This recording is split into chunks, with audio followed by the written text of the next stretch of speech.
G'day everyone. Welcome to episode number 21 of the Cold-Blooded Contributions podcast. The Cold-Blooded Contributions podcast is proudly sponsored by Midwest Tongs. For over 40 years, the Midwest Tongs team has provided the highest quality snake handling tools made in the USA, made by professionals for professionals. We're your hosts, the Ipers. I'm Ty Iper, and with me is my husband, Scott Iper. This podcast will bring to you people in the hobby who have made an impact on us creatively, be it artistically, with data, or improved our husbandry. Today we are stoked to have with us Chris Applin. How are you, Chris? Very professional. Can you hear me now? We got you now. Audio's How off. are you? Can you hear me? Yep. I think you mean. Yeah? Yep. Sweet. Yeah, I'm all good. All good. Nice and smooth, just like my podcast. I like to see fellow podcasters struggle just like me. It's always the first bit, the intro bit, and that bit is always the bit that goes wrong, and then we'll be sweet after that. But yeah, I'm all good. This one too, we set it all up last time, so we just assumed it was set up. We didn't realise that you had to redo everything all over again each time. So yeah, we're struggling a bit there. Sorry about that. No, you're all good. All good. I get to speak to two of my favourite people in the hobby, so should be a good one. Well, who else is here? I was going to say, I don't know who you're talking to, not to me. So back at you. You and your invisible friend. Yeah, so do you want to tell the listeners a little bit about yourself, Chris? Oh, yeah. So my name's Chris Applin. I'm originally from the UK, or I am from the UK. Currently live and work in Indonesia, one of the largest reptile breeding facilities over here. So, yeah, that's a bit about me. excellent. So whereabouts in the UK did you grow up? And do you think that's affected who you are now today? Or so when I was younger, I grew up in a place called Gloucestershire. I was super lucky. We were on like a pheasant shoot. I don't know if they have it in other parts of the world. It's like a game bird that they shoot there. So it's all like fields and stuff. And then we had a really good community of like young lads there, and we just were playing outside. It's like the early 90s, so there was no phones, no internet and stuff. So we just go run amok in the fields, you know, playing in brooks and streams and stuff, and getting into trouble with the local gamekeeper because we were annoying his game birds half the time. So yeah, we're in trouble. But yeah, I mean, I was super lucky. Like I said, it was like very, very sporadic, lots of fields and stuff to play in. And like I said, a lot of these kids today, maybe in Australia they do, but in the UK, it's so hard now just to, you know, get kids to play outside. So yeah, it was really good. And obviously I was looking under every rock and stone I could find, trying to find newts and that sort of stuff. So yeah, I'm like really lucky to have that sort of upbringing, and it was really safe as well. I mean, I don't know, parents probably have to worry a lot more with what goes on these days, but it was like really old school. It was literally come home when it gets dark, that sort of sort of environment, and make sure you're home for tea. So yeah, it was good. Cool. I grew up in the bush and the mountains, and yeah, I wish my kids could have had the same. They're not even luxuries, but they really are. That I had growing up, just nicking off, and no internet, no nothing, no phone, no parents, just a lunch that you pinched out of the cupboard and using your imagination, you know, making up games and stuff like that. I mean, kids these days, not to bang on, but they've got a screen from the age of like 3 or 4, it seems now. And it's like, I don't know, you just learn so much about, you know, the environment, and you get an appreciation for nature just by being out in it. So like I said, super, super lucky as a kid. Yeah, definitely. How did you get into reptiles, huh? Well, funnily enough, my next door neighbor, his dad was into like birds of prey and stuff. Sorry, that's from being Papa all the time. He used to say birds of paradise, birds of prey. And then one day he bought us a corn snake for his son. I'd always been into reptiles, but it was like a weird little myth that was going around in the UK. That like your parents would tell you is, I think it's something to do with the Dangerous Wild Animals Act, which is like the dangerous animals, like the venomous stuff, had to be licensed in the UK. But the other There's stuff, some like weird shit on that Dangerous Animals Act list, though. Like, isn't it? You know, like mangrove snakes on there, but then boot snakes aren't, or something like that. And then there's some things that are really fucking hot that aren't, and then there's something that. Mangroves were on there for the longest time when I was growing up. They were on there for ages. I think they've been removed now, but there's some really tricky insects and stuff on there that probably shouldn't be on there, and vice versa. I mean, I haven't looked at it for years, but yeah, it seems to be very very just whatever they think. I mean, there's like caimans on there, but then crocodile monitors aren't on there. I mean, you get bitten by a small caiman, and then you got like a, an 8-foot crocodile monitor. Just weird stuff like that doesn't really make sense. I mean, it's quite good because the amount of idiots over there that would just keep big cats and stuff. So it was more set up for that when pre 1970, lots of people were keeping cats and releasing them. And there's still reports in the UK now, especially in the area that I grew up in, of these wild cats that were on these big estates and stuff. So they sort of brought it into there in for that, and then obviously the reptiles got tied into it. But yeah, going back to the reptiles, I think I always got told I was interested in snakes and reptiles, obviously, but I always got told, you have to have a license to keep any reptiles. So I went round to my mate's house, and he had a corn snake, and he put this corn snake in my hand, and I don't think I've stopped talking or thinking about reptiles since then. As soon as he put it was just a transformation of that corn snake just being able to actually hold a snake.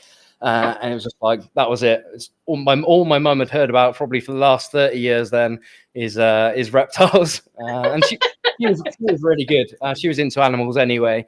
And she was like, that's fine. You can have a snake, but I want you to read. We're going to go to, it was Pets at Home or something. You're going to buy every book on these corn snakes, and I want you to read it. And I'll give you a test at the end of it. If you can answer these questions, I'll let you have the snake. And back to front, these books, I mean, I've still got them now. Completely ruined, and I really enjoyed that side of it, and sort of going on with my reptile career. I get just excited like reading about stuff and finding the information about the species I'm interested in, rather than just keeping it. So that sort of installed that sort of side of it as well. That's awesome. Yeah, and you had the encouragement as well, which is I mean, she was really into animals anyway, and she wasn't like scared about me having them. She just wanted to make sure, this is going to be your animal. I don't know anything about snakes. You need to know everything about it.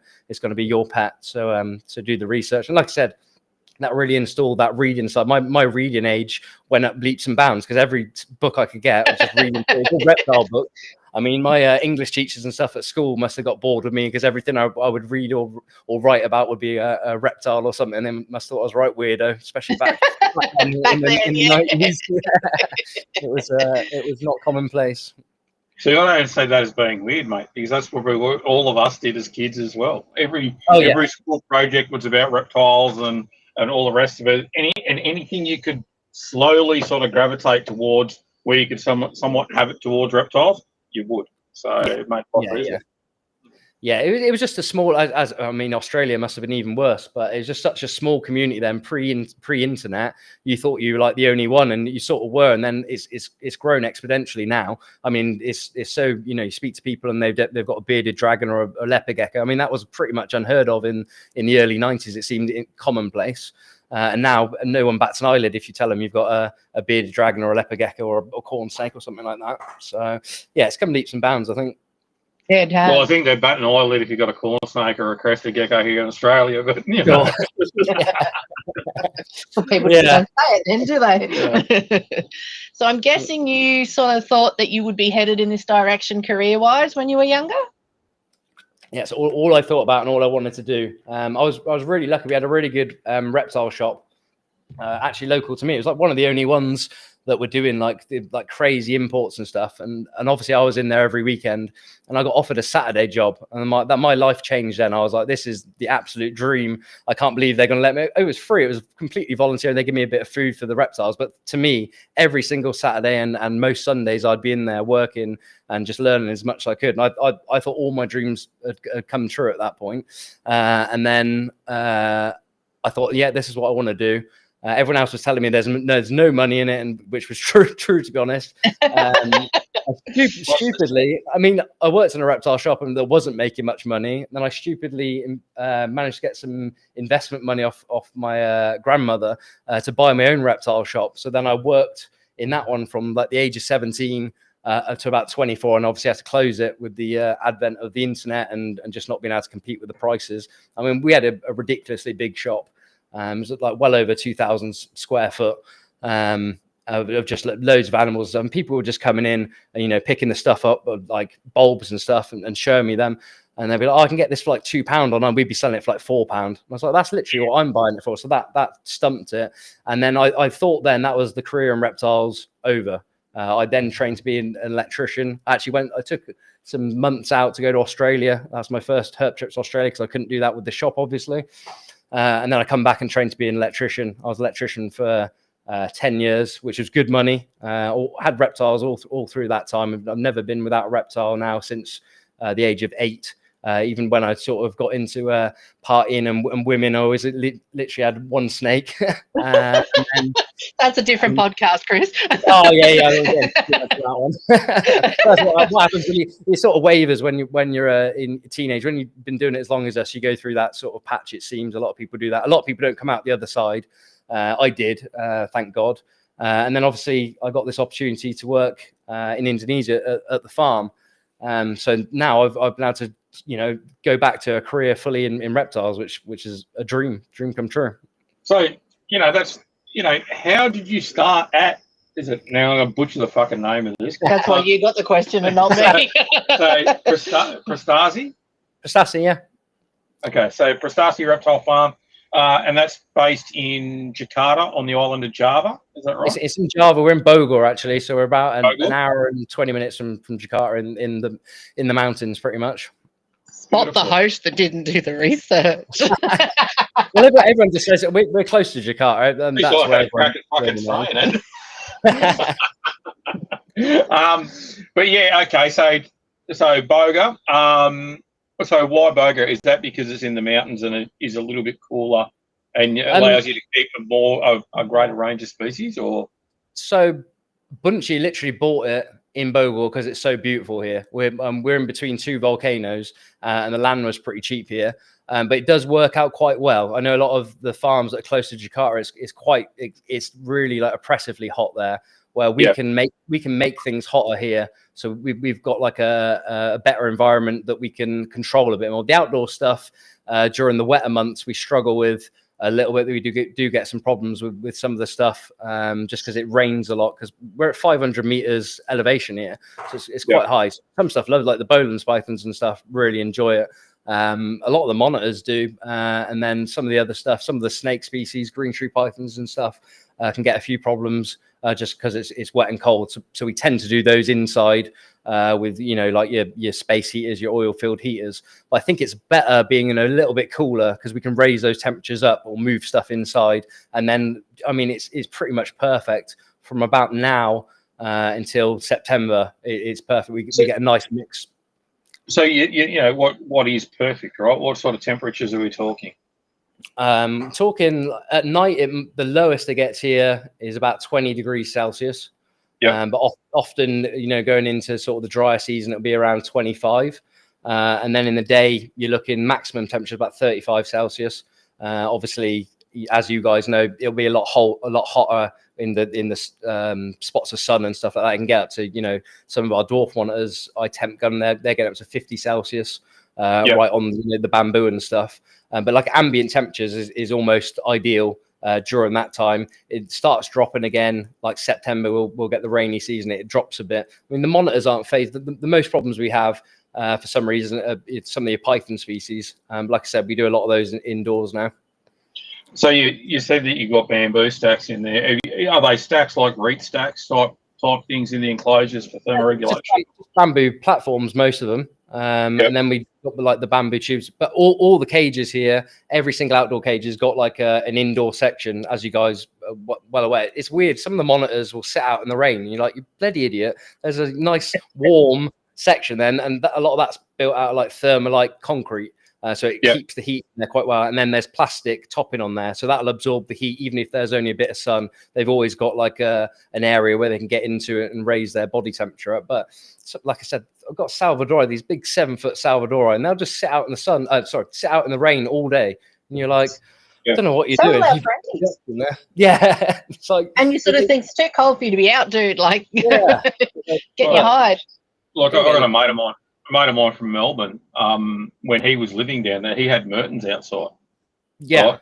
And he had a large enclosure that they would be in most of the time inside, and then he had a tube that went through the side of the building, and then went out into an outdoor mesh everything. And middle of winter, if there was sun outside, this thing would go outside and just sit out in the sun. Didn't matter how cold it was. And in the end, you had to put caps on the inside to make them so they didn't go outside in those colder times because they just didn't give a shit. They go out there. I think that's where we're quite lucky. I know some people that keep stuff in the UK and they like rhino iguanas and stuff. They'll just go out there and they will actually freeze themselves to death. They'll get too cold and then they won't return in.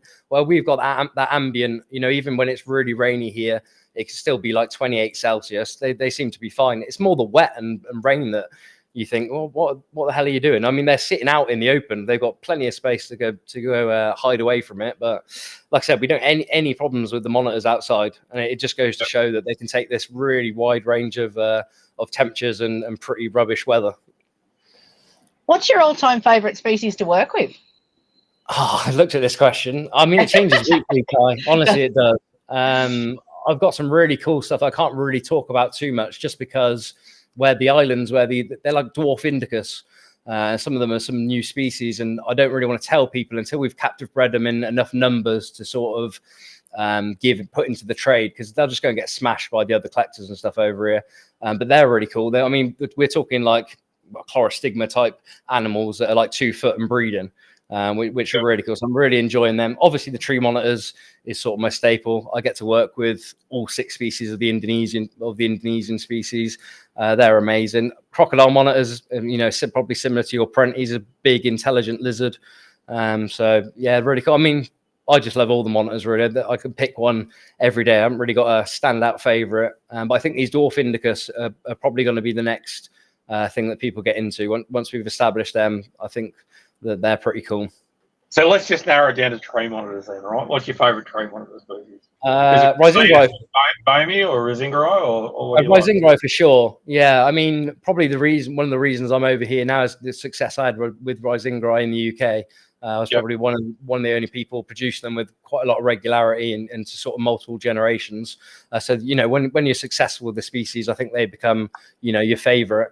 Rising and there's so much work to be done with them, with getting them yellow and yellow. We've got some outstanding yellow animals here. If we can start replicating that, they will actually be yellow, because a lot of them are green. I mean, my mum's looking after them at the moment. She's like, those green monitors. I've still got a collection at home. So I haven't got any green monitors. It's like, yeah, you have. I was like, oh, they're not really green. She's like, they're fucking green. So you've got Cordensis and Risingri, Bakari, Prasinus, McRae. What is there? What's the other one I'm missing? Beaumont. You know, so you've got all of them that you can keep. Obviously, the other one that you'd love to keep that you can't keep is Keith Horney. You know, but you know what, Scott? I would just like you guys to be able to keep them, like just to see it and them in private collections over there. It seems insane to me that you've got Prasinus over there with dubious. We won't get into that. Very, very strange looking Australian Prasinus, but you can't keep Keith Horney. That's insane. It's one of those things, isn't it? We see a lot of our wildlife overseas, and even as demonstrators in Queensland, we're allowed a lot more on the demonstrators permit. It still has to be obviously obtained legally, but we're allowed to keep it. And stuff we can't keep here, like the amount of kookaburras you see overseas, and on a normal wildlife permit, you can't keep a kookaburra here. That's insane. Yeah, so in Queensland, the permit doesn't allow you to have soft bills and a whole heap of other stuff that, you know, they've just changed some stuff now, but yeah, kookaburras are still excluded, magpies are excluded. There's a whole heap of shit that you can't keep, and there is no private keeping of any native mammals in Queensland unless you have a demonstrator. Yeah. So in Victoria, South Australia, you can keep a whole heap of different mammals, a lot more different sorts of birds as well. But yeah, at the moment, the way things are, it's a little bit archaic in that sense. Strange. A lot of those are pest species, isn't they? Are you allowed to keep parrots and galahs and stuff like that in Queensland? Yeah, we can keep a lot of that sort of stuff. You know, you can even keep some exotic birds. You know, you can keep things like macaws and stuff like that.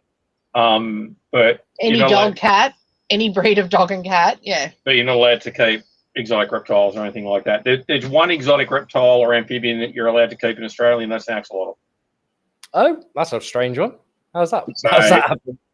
Is that to do with the fish trade? Always in the aquarium industry, I think, and I think they've just sort of allowed it, right? So yeah, that's the only species. They used to allow the keeping of newts. So there was Lysotriton vulgarius, alpestris, and Cyanops pyrogaster from Japan, the Japanese fire-bellied newts as well. They were all sort of being kept in somewhat reasonable numbers, and then they all got sort of outlawed in the late 90s.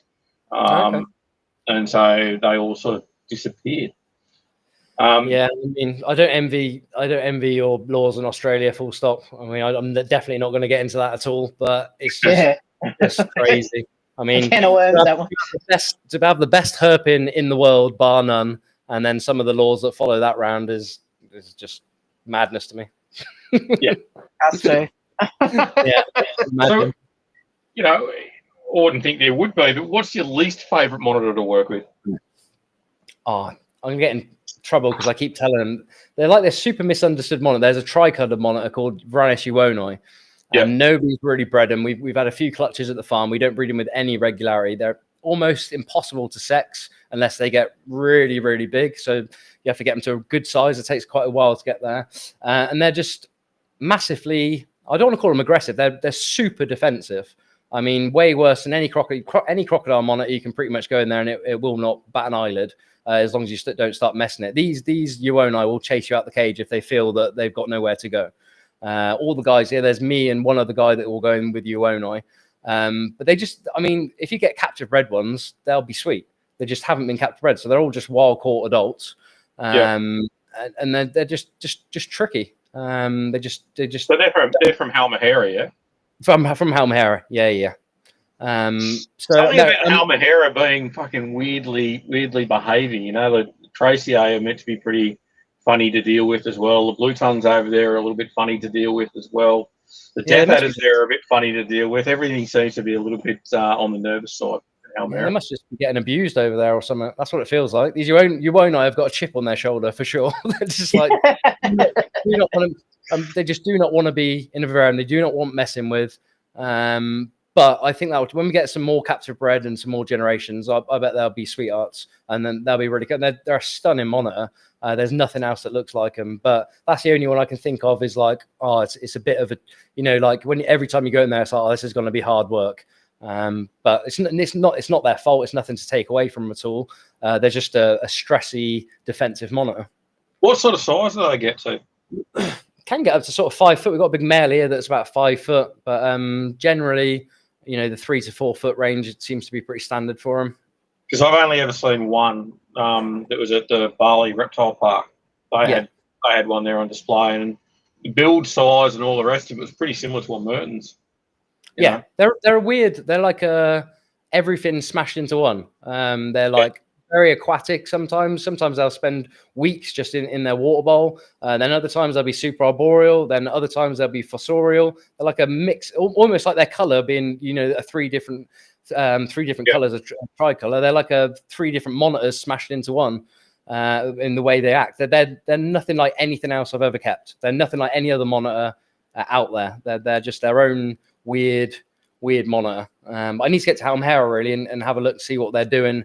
Apparently they're quite tied to megapode nests. They seem to hang out around megapode nests from the paper I read on them. But I don't know how far in the jungle they are, if they're sort of connected to some riparian habitats. I don't know. It'd be pretty cool to go there and see what they're up to. What tree monitors live on Halmahera? Nothing. No tree monitors. So no tree monitors on Halmahera. No, you got a lot of crocodile monitors there.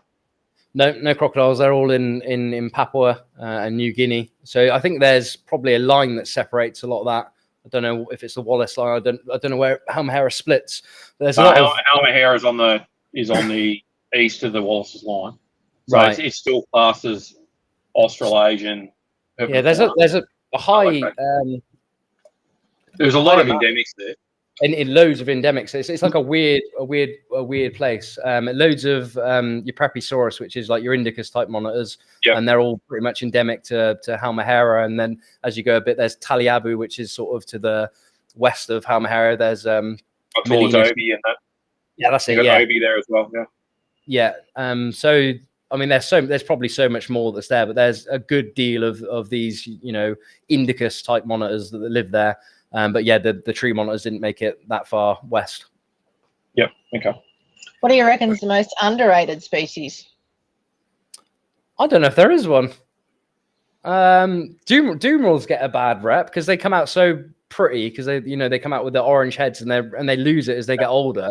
I've got some Doomerals, one of his here, and I know they're various shades of brown, but there's like grey on them. If you actually get them out and appreciate them, and you didn't compare it to what they look like as babies, they're a really cool monitor, really small, really laid back. So I think they're pretty underrated because they get compared to what they look like as a baby, which is not fair. I think the other one like that is Rosenberg's. Komodos? Yes. Right. Like Rosenberg's, yeah, Komodos are stunning. But baby Komodos are amazing. Oh, yeah. But like baby Rosenberg's, fluorescent orange all through them, bands, bars, and all the rest of it, not dissimilar to baby Demerelli. And Komodoensis, the bright orange and yellow that we saw in some of those as neonates were absolutely like a week old, I think they were, weren't they? Yeah, they're insane. Even some of the sub-adult ones are pretty. Then they fade out, but they're Komodo dragons, so they're never going to be underrated because they're so cool. But these Doomerals, every time I posted that picture up of the ones we bred here, and everyone's like, "Oh yeah, it's really cool, but it's going to be a brown lizard." It's like, really? It's a fucking really cool brown lizard when it gets older. I mean, you're just comparing it. I know it would be nice for it to say orange, definitely, but you've got the two things, breed them, and you've got the baby ones, and the adults are just as cool for me. It wouldn't surprise me though if you line bred them and kept the most orange babies and all the rest of it, that 4 or 5 generations down the line, you might end up having animals that retain quite a bit of orange into adulthood anyway. Yeah, just people just don't bother. It's a bit like Bismarck ring pythons. They're awesome as babies, and then they turn and people, I wish it stayed that color, and nobody's going to put the effort in because it's like, well, it's never going to be as cool as it is as a baby. But just like you said, Scott, just put a bit of work in. I bet you get some that hold that orange for sure, or keep some of the pattern. Just that, and that just annoyed me. I was like, bred these Doomerals. Oh yeah, and every comment was like, yeah, it's really cool, but it's going to turn brown. It's like, come on. For me, with monitors, it's not the color, it's the personality. When they grow up and they've come into their own, their personalities are so different. Remember the Mertens we used to have? Yeah. So we had Mertens, and right beside it was a shingleback enclosure. And the male Merton used to dive bomb me every single time I was feeding the shinglebacks. Only time he dive bombed was when you were feeding the shinglebacks because he wanted food as well. Just little personality traits like that. Yeah. Even down to the smallest, like Aldatria and stuff, they're just so intelligent and so cool.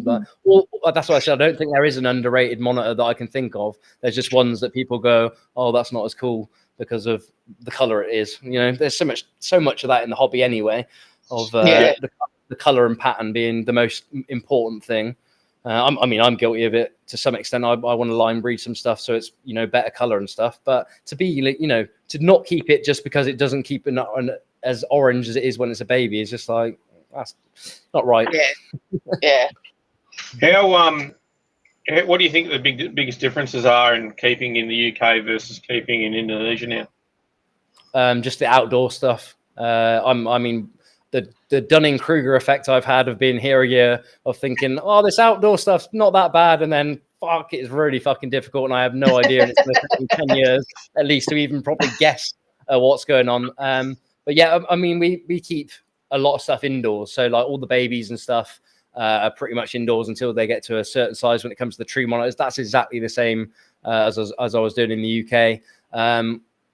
The pythons and stuff, it's learning a bit more to deal with the ambient. In the UK, you'd give them like heat lamps and stuff, and you wouldn't keep them, or I didn't keep them, is ambient here. Everything here, where we can, is kept ambient, apart from the coolest sort of periods when we put those space heaters in. Yeah.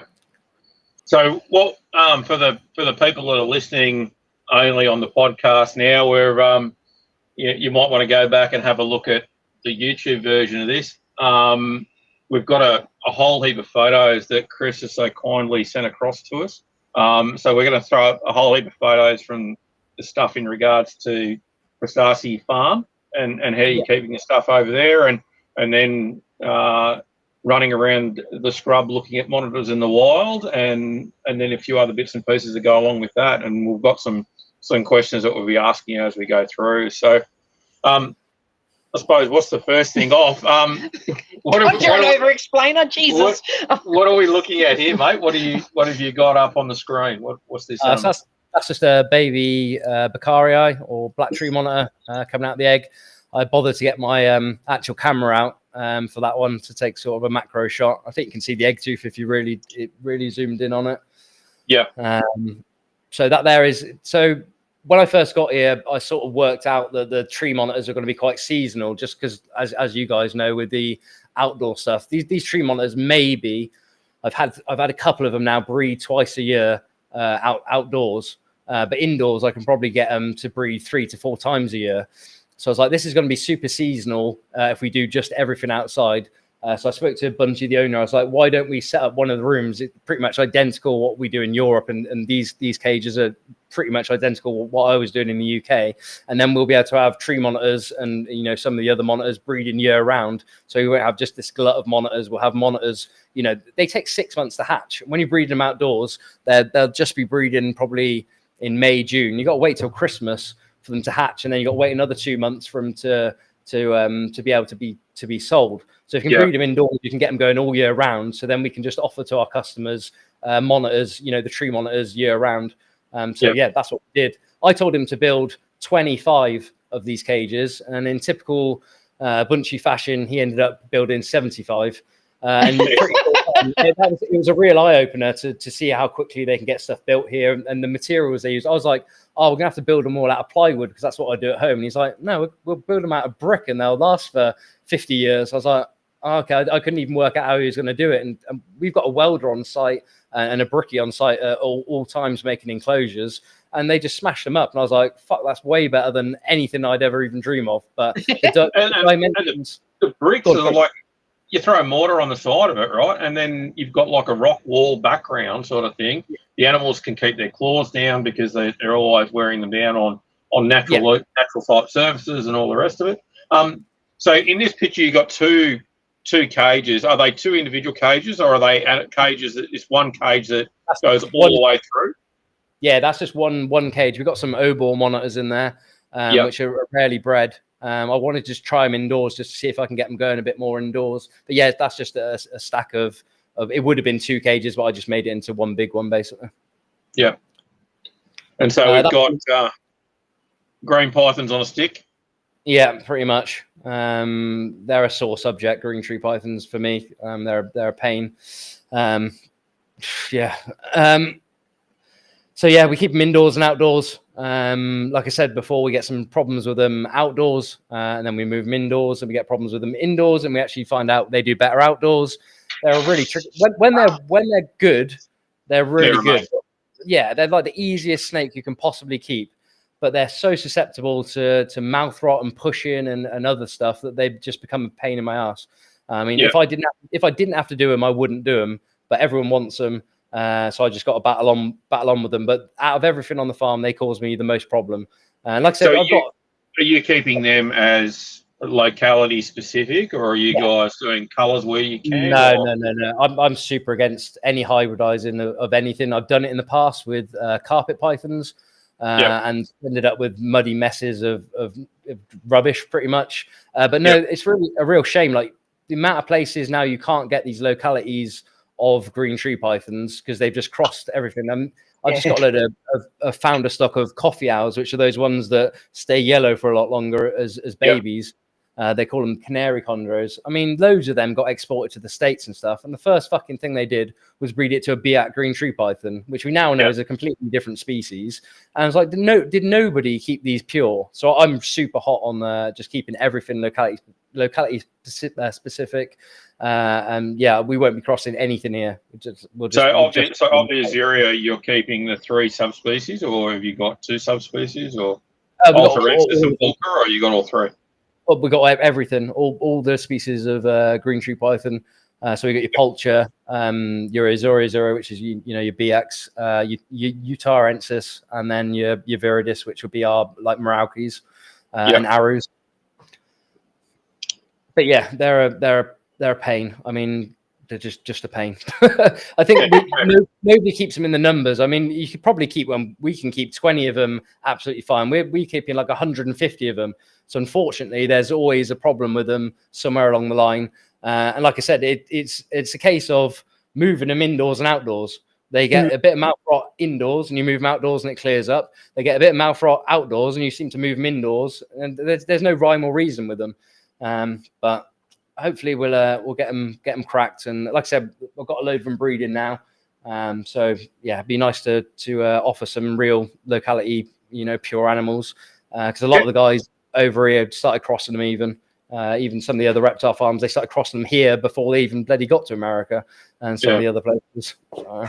I'm with you on that, because if you look at history, everything comes full circle. By the time it comes full circle that people are going to be wanting back pure animals, there aren't going to be any. Yes, none left, and they could stop at any point. That's the real big thing with Indonesia. It's always on the cusp of just exports being stopped from various countries. America, they've just put that ban in on the blue tree monitors. There's no reason they couldn't turn around and say, right, we don't want any more green tree pythons, and then that's closed off again. And it's just infuriating that I know you want these really cool non-looking green tree pythons. I mean, some of the localities of green tree pythons piss all over these designer, or if you want to call it, I mean, I hate that word as well, these designer green tree pythons that they're charging 10K for, or whatever, just because it's, a black green tree python makes no sense to me. Selectively breed the localities and you'll get a far better looking animal, in my opinion. I mean, each to their own. Yeah. So the substrate that you got in there, it looks like that is that coconut husk. So... Yeah, believe it or not, in Indonesia, it's cheaper for a bag of cocoa husk than it is for newspaper. So it costs more. It costs more for us to use a stack of newspaper, which I probably use and we were using. And so it's just costing us too much money to keep it clean and good. So we just use that cocoa chip now. Yeah.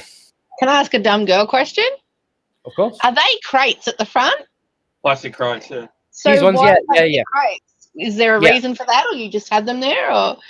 So Bunji, when he designed the farm 30 years ago, he was probably one of the first people. He stands by. He's the first person to design this, and then all the other farms actually copied it. Apparently, is what he says. But yeah, they were just super cheap at the time. The footprint of them is actually massive when you look into them. So are they the 1200 by 1200 pallets? Yeah, they're huge. Yeah, they're absolutely massive. And then, like I said, he's just cut a hole in the front of them. They stack really easy. They're all sort of bolted together. I mean, and they're plastic as well, so they're super easy to clean. You get any mites or anything in there, you can just wipe them out.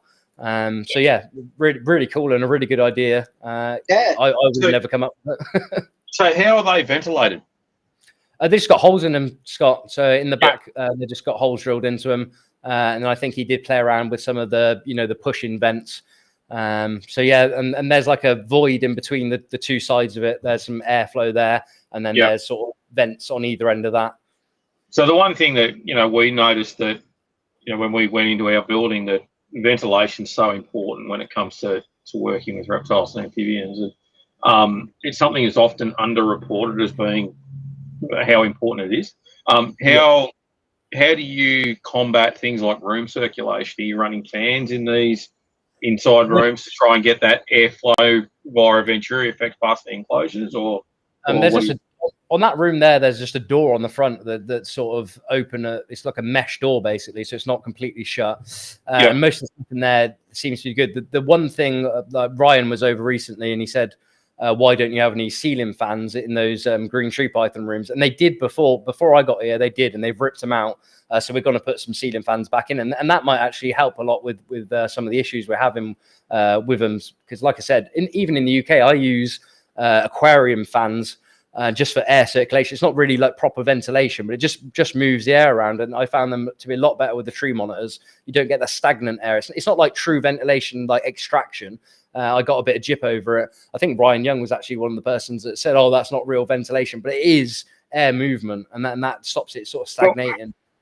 The thing is, right, is if you've got it starts pushing in on one side, right, air pressure will always want to equalise anyway. So you've got a Venturi effect. If you've got air going that's moving past past a vent or a hole, you'll get a Venturi effect where it'll actually suck the air out of that enclosure and then push it across. So that Venturi effect's really important, and it does actually make a big difference, I think, to the animal's health. Having that bit of air movement. Now, that's not to say that you want them blowing in a gale the whole time. Particularly species that are sitting in areas that doesn't tend to get a hell of a lot of wind, like rainforests and stuff like that, is probably quite important. But then for your coastal species or your mangrove species that is always subject to wind and rain, and that movement, I think it probably makes a big difference.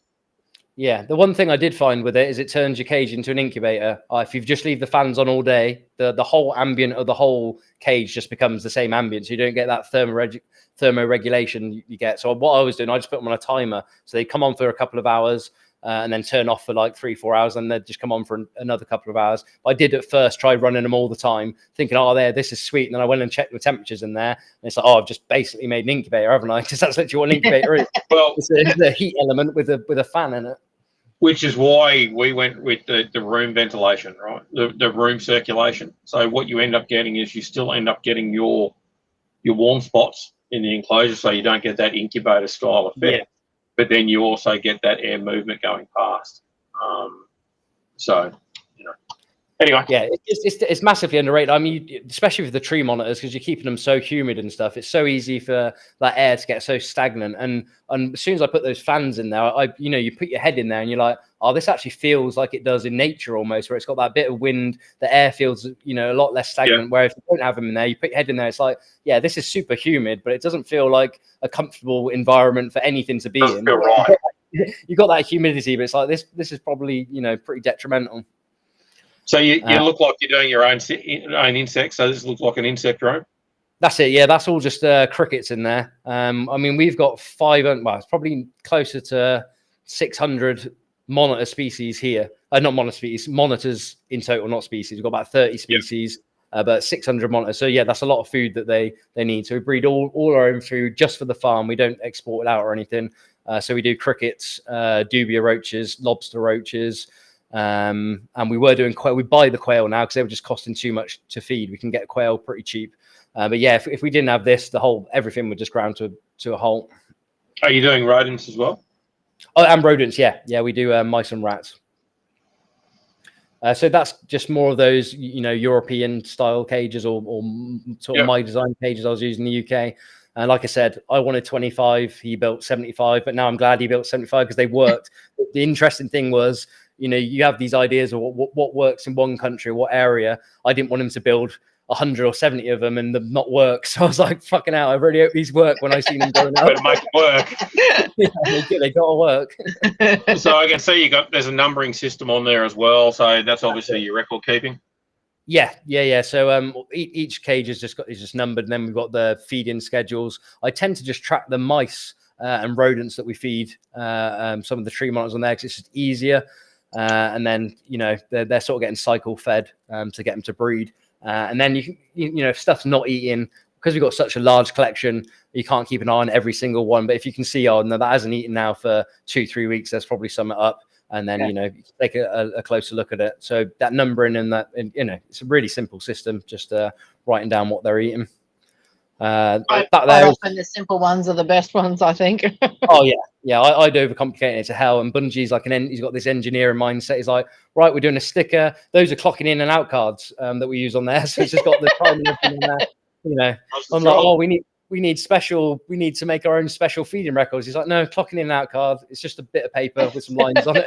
Yeah, sweet.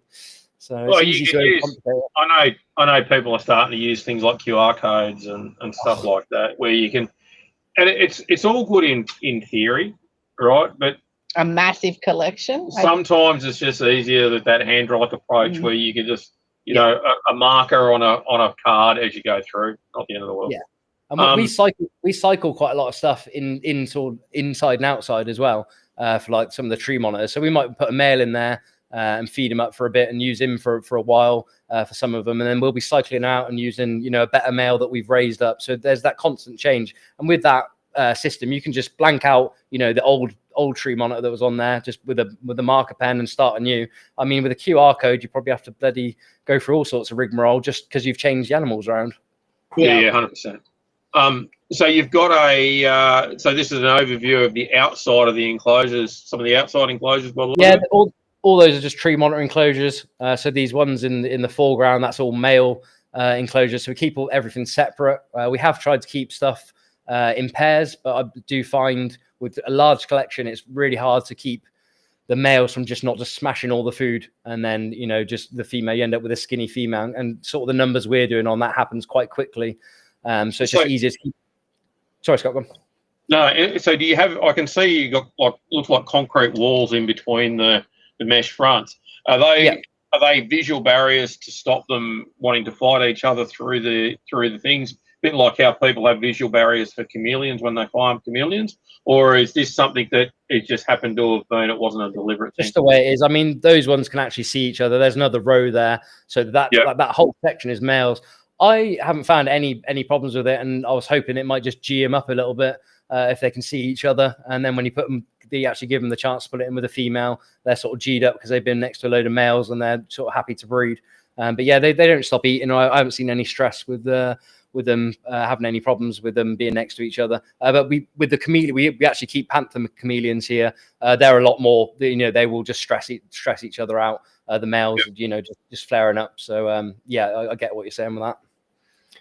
So, these are obviously for a, mega-sized tree monitors, I suppose, if you will. Yeah, I mean, that's actually a bird aviary. So the Prestasi before it was full-on reptiles was actually birds. So it was doing a lot of bird exporting, and that's sort of where Bungie started. But then bird flu come in, obviously, and they stopped all exports. So that was just a big bird aviary. I think Peter Folsham had some hornbills in there.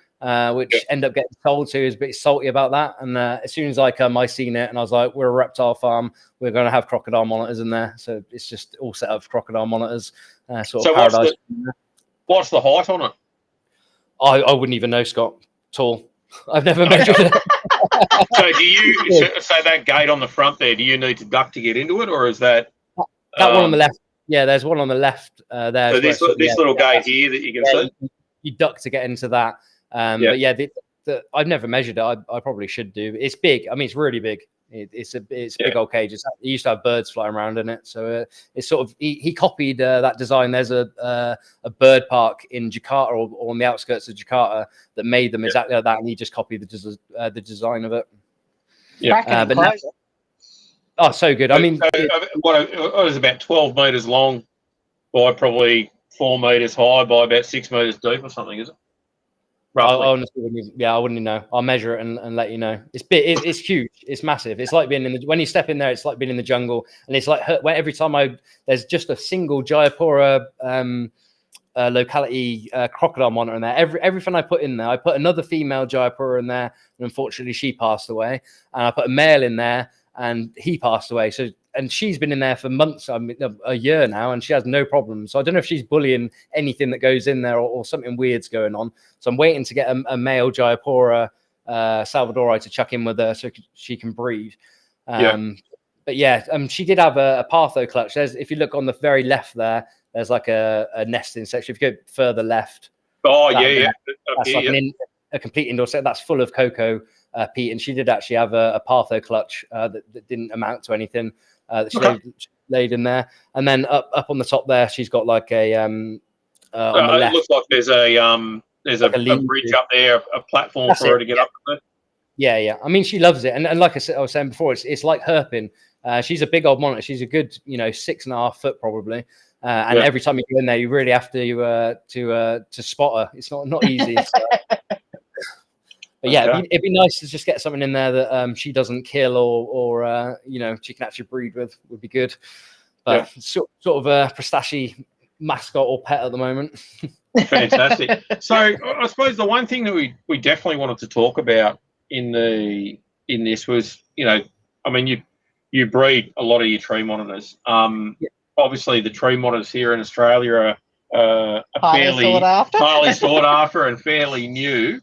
Could you give us a bit of a rundown on general husbandry and how you keep them and how you're successful with them? Indoors or outdoors? Because that's the big question now. Well, I would suggest that most people in Australia are keeping them indoors. So we'll go with indoors.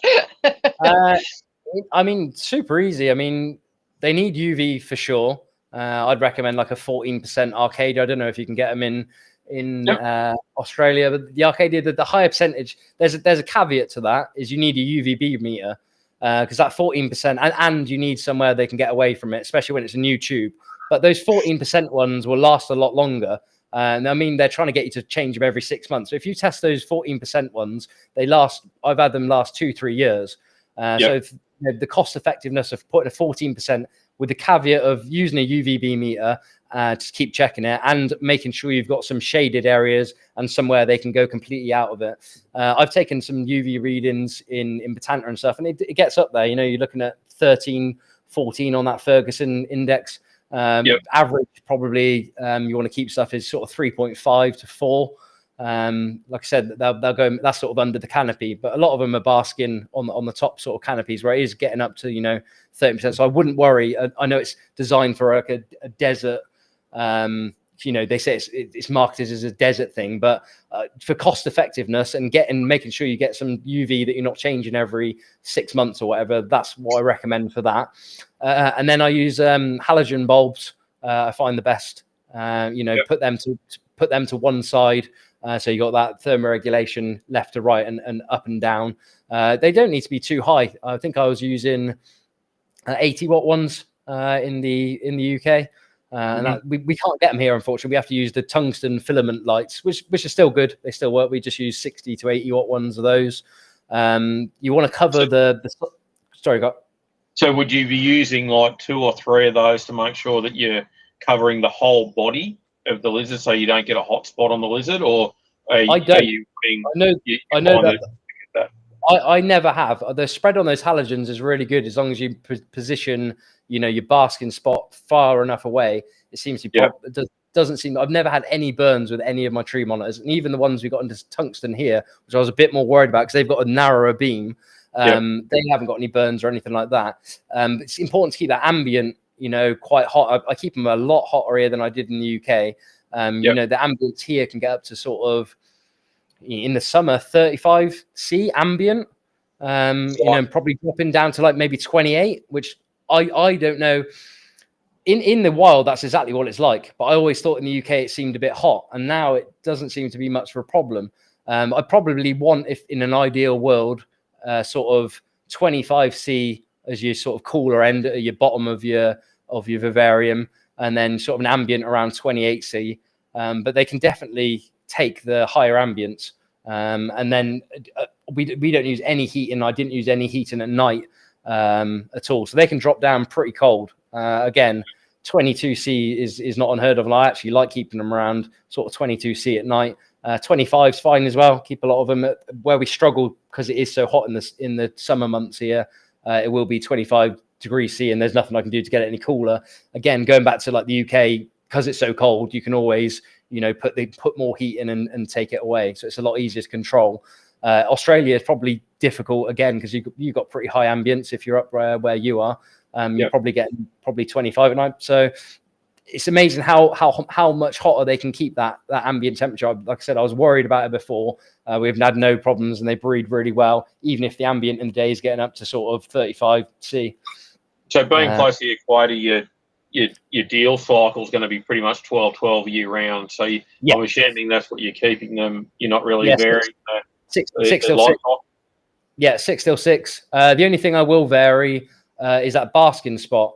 And that's more to combat because it could get up to 40 Celsius with that. If you're going into the afternoon after 12 o'clock here and it's hot outside, you're going to boost that. And when it gets to 40 Celsius, I'd be worried. I really don't want anything over 35 Celsius ambient. I think that's, the sweet spot. And that's what it is when I've been to Botanta and stuff like that. The heat of the day in that jungle, it can get to sort of 30 to 35 Celsius, and then it sort of tapers off.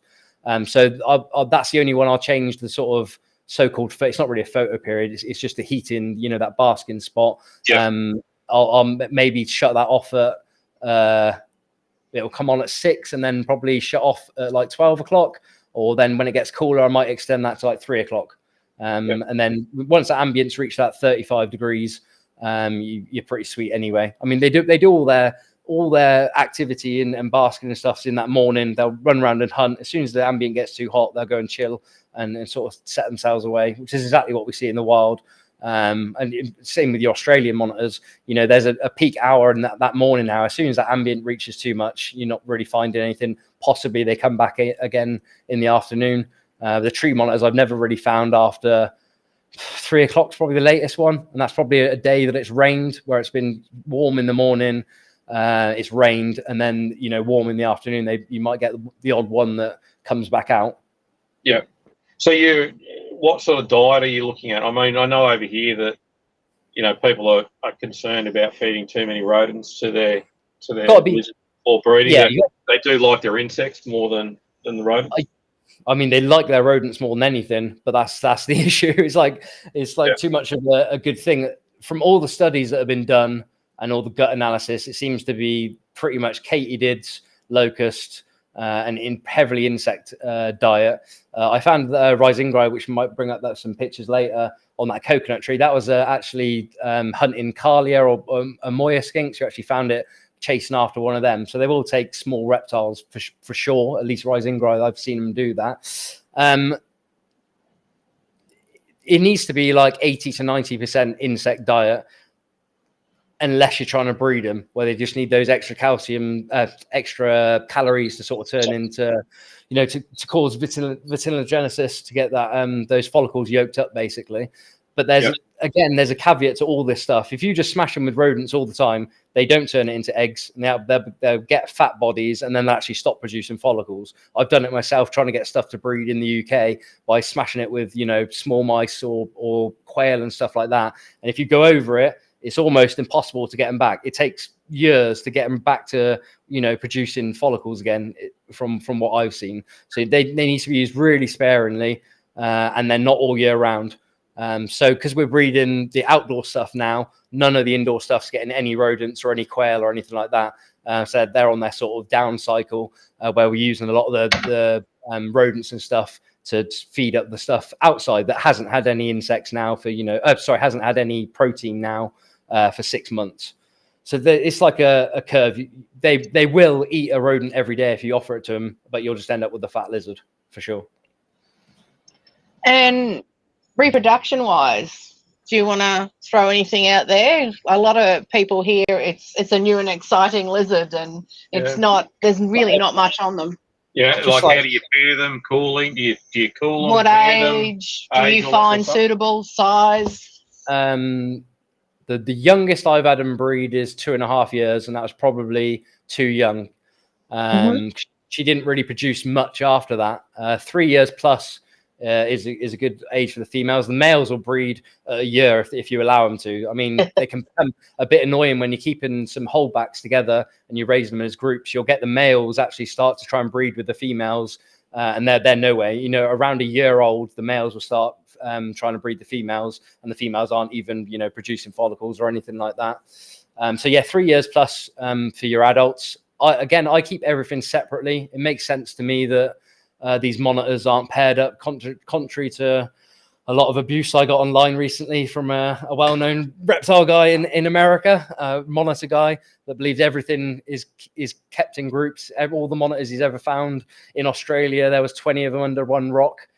And all that stuff. Yeah, that would be the same person that always has the same guy that found 30 Sparnus or something like that. Yeah. You know the one. I don't know why. Him. He found more Sparnus in one afternoon than everyone has ever found before. Yeah, it's 20 King Aurum under one rock. I heard him say before. I mean, I had a lot of respect for him and what he did in the early days, but he just spouts so much rubbish now. And recycling old pictures, and I don't know what it is. He's got this mindset that everything is in groups, because he's looking at Gila monsters or Gila monsters in the wild and stuff like that, and putting onto monitors. But anyway, I keep everything separate because I think that's probably what happens in the wild. And like I said, alluded to before, you will get just a big fat male that bullies the female eventually. I have kept stuff in trios, and you tend to get a male and a female that are fairly okay for a bit, and then you'll get a female, the extra female, that's just never does any good, never reproduces, and is pretty stressed. So yeah, I mean, you can definitely keep them in pairs as long as you keep an eye on that male. I think the thing is, I've got so many here, and if I did it, it would be too much work. So it's easier for me to keep all the females separate and all the males separate, and just bring them together when the females are. I think the females are cycling. I've got a couple of black trees at home that I've kept, but you've got to keep a real eye on that male. You've got to make sure that female's getting as much food as that male is. You can't be lazy. You can't just chuck that food in there and expect them to divvy it up equally. So for sure, you can keep them. Force feeding and stuff like that to ensure that you're getting. You got a tongue feed. Getting enough food. Yeah, you got a tongue feed, usually the male. I mean, the females are bloody stupid. You'll give a female like a quail or even a locust, and she will literally go up to the male and almost show him, "Oh, look what I've got." Look what I've got. I feel like I should have said something there on behalf of the females. Look what I got, and usually what happens is they bite each other. And the male just takes it. Yeah. And the female will then run off super stressed and think, "Oh, I don't want to eat anymore," and the male end up eating everything. That's not to say you cannot do it, and I don't want to say that. And I've done it in pairs. Trios, I've never had any success with at all. Like I said, you get the two together, and you'll get the female that's just ends up rough looking. And I think that's the thing where people are going to remember too, right? Is that just because somebody has done it once somewhere, or someone has a really compatible trio that does really well together, and they are able to keep them in a trio, that doesn't mean to say that that's going to work for 99% of people out there. And the other thing, because they're opposite sex doesn't mean they're going to get along and breed. Yeah, 100%. And that's half the reason that people have trouble breeding at times, is that they might have two of the opposite sex, and they might be introducing them at the right times and all the rest of it, but that pair just doesn't happen to be compatible for whatever reason. And especially with monitors, it seems to be a big thing. I've literally just taken some Salvadori out, which I wanted. It's always the ones you want to breed that don't end up breeding. Put a rough-looking male in there, and he's straight onto her. I mean, we're talking like a day in between. I put the male in, he showed no interest. I was like, that's weird. She's definitely cycling. I use an ultrasound machine here, so I could see the follicles in there. It's like she's bang on when she should be, giving out pheromones and stuff. Took that male out, put the new male in the next day, which is not the one I wanted to breed, but straight onto her, locked up, and they've been locked up for 2 days now. It's just like, they're very bird-like in a way, these monitors. They're, just literally what you were saying, Scott. Just because you got a male and a female doesn't mean they'll get on with each other. A Salvadori, similar to Varanus, where they're very gentle when it comes to the actual mating. Massively, The courtship is like they've got these incredibly long teeth and sharp teeth and all the rest of it, but it is probably the most. They don't seem to mate; they seem to make love. They're caress. Like they are so gentle, particularly when you see a really large male Lacey over the top of a 3 foot long female, and it's like, I'm going to be gentle. I'm not going to crush you. But then you see what a blue tongue does to a female, and you think, shit. And then you see other things that just get raped. The big one, I've never kept various. I'm sure they're similar, maybe not. The big thing with the Salvadori and why that, I mean, you asked the question about what the most important tool I've got now is. I've never used it before. But the ultrasound here now for these big monitors is number one. I couldn't do it. So if you put a male Salvadori in with the female, it's never the male that, and she's not receptive, it's never the male that causes the problem. The male will go up there and have a go, but the female will spin round and have a real dig at the male, and then the male will just like, oh, what's going on? And a switch is turned, and then he will always end up killing the female. And when they bite each other, you can imagine the teeth is lacerating, they end up dying. But if you catch them right, and use the ultrasound, they're pretty. When you've seen enough of them, they're pretty easy. They balloon up quite a bit, and you chuck the male in there, and she's super receptive. They're so gentle, and they're pretty much inseparable for a good week then. But if you get that wrong and put that male in there at the wrong time, it's just a bloodbath. Fair enough. So just getting back to the Prestasi complex. Once you get eggs, are you looking at getting one clutch or two clutches or three clutches? What are we talking in a season is fairly typical?